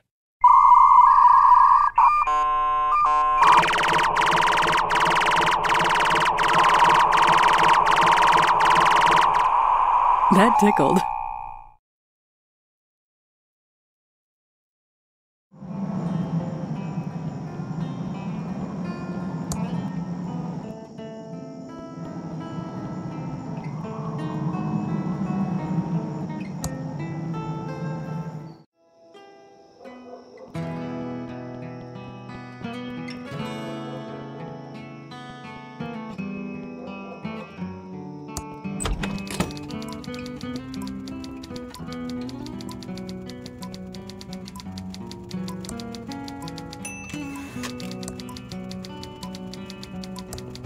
How can I help you, Agent Reyes? Got any more killers?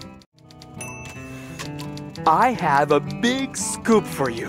Calm down, Jimmy. What do you have? We're all just living in a giant computer game. Wow. I kinda suspected that. I have a reporter's notebook full of odd anachronisms and continuity errors. Chuck framed my father for the factory fire. Can you write up the story and get it out before the game is deleted? I'm on it, Scoop. You're gonna clear your father's name, and I'm gonna finally get that Pulitzer. Not that it's really going to matter, but it's important to me. Give me a few minutes. I'm a fast typer. Almost done? Done.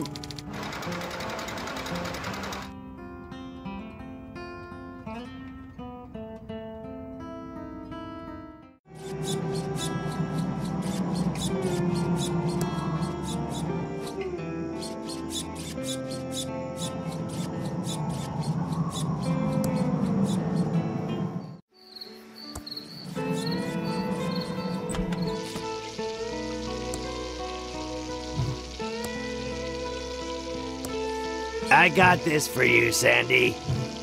Look, I'm not one to get all apologetic, but I'm sorry for being to you. I really mean that. I have one big favor to ask you. Can you send me to my flashback? I want to do just one more show, and maybe not be such a... He deserves one last chance, Sugar Cakes. Okay, Ransom, but only because you got me this nice card. Let's see if I can remember the lines. I'd look into that crazy clown that lives out at the old circus. He's been out there since the circus closed down years ago. Never takes his makeup off. He's got serial killer written all over him. It all happened about 9 or 10 years ago. Ransom the Jerk was the featured act at Stupendous Brothers Circus. He was about ready to go on stage and meet his well-earned doom. Not tonight. Well-earned doom is not on the program. This is my last chance. I'm not gonna blow it. I'm ready to go on stage and insult the crap out of these thimbleweed fine folks.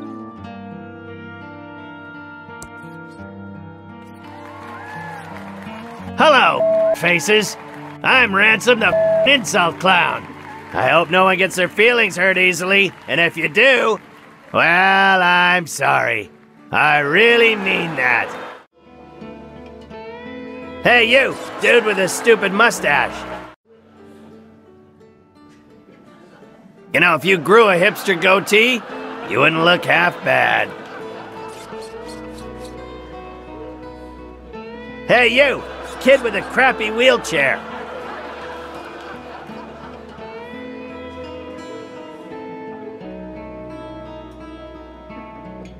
You should contact the Ransom Foundation about getting a new one for free. Hey, you! Ugly old lady with the hairy mole!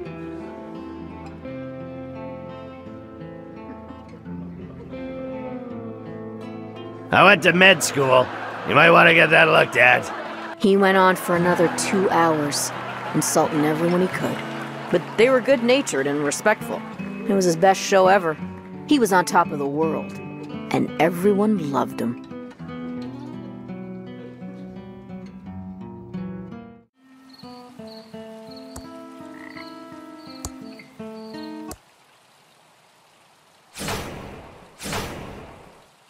Oh no! This can't be good. The game is glitching.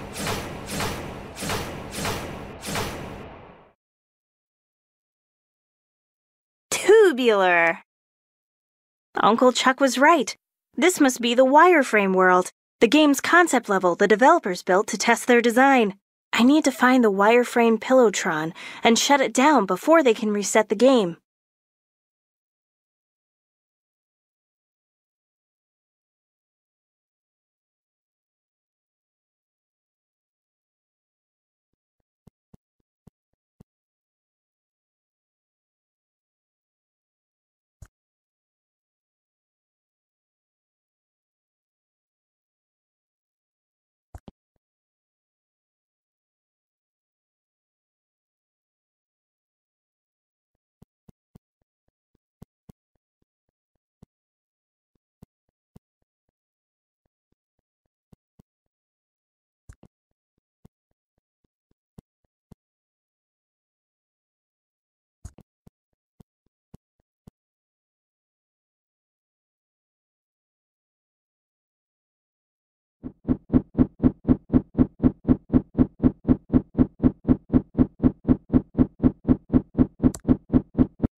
This looks like the wireframe Pillowtron Uncle Chuck described.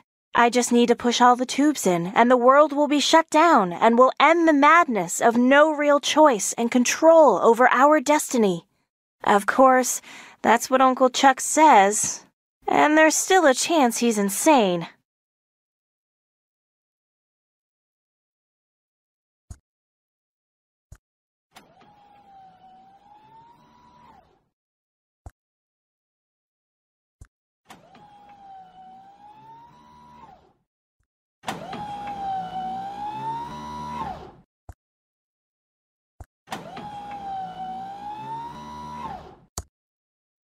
Last one. I hope Uncle Chuck knows what he's talking about. I need to get up my nerve. Come on, Dolores. You can do it. Okay, this is it. I'm going to do it. Let's end this.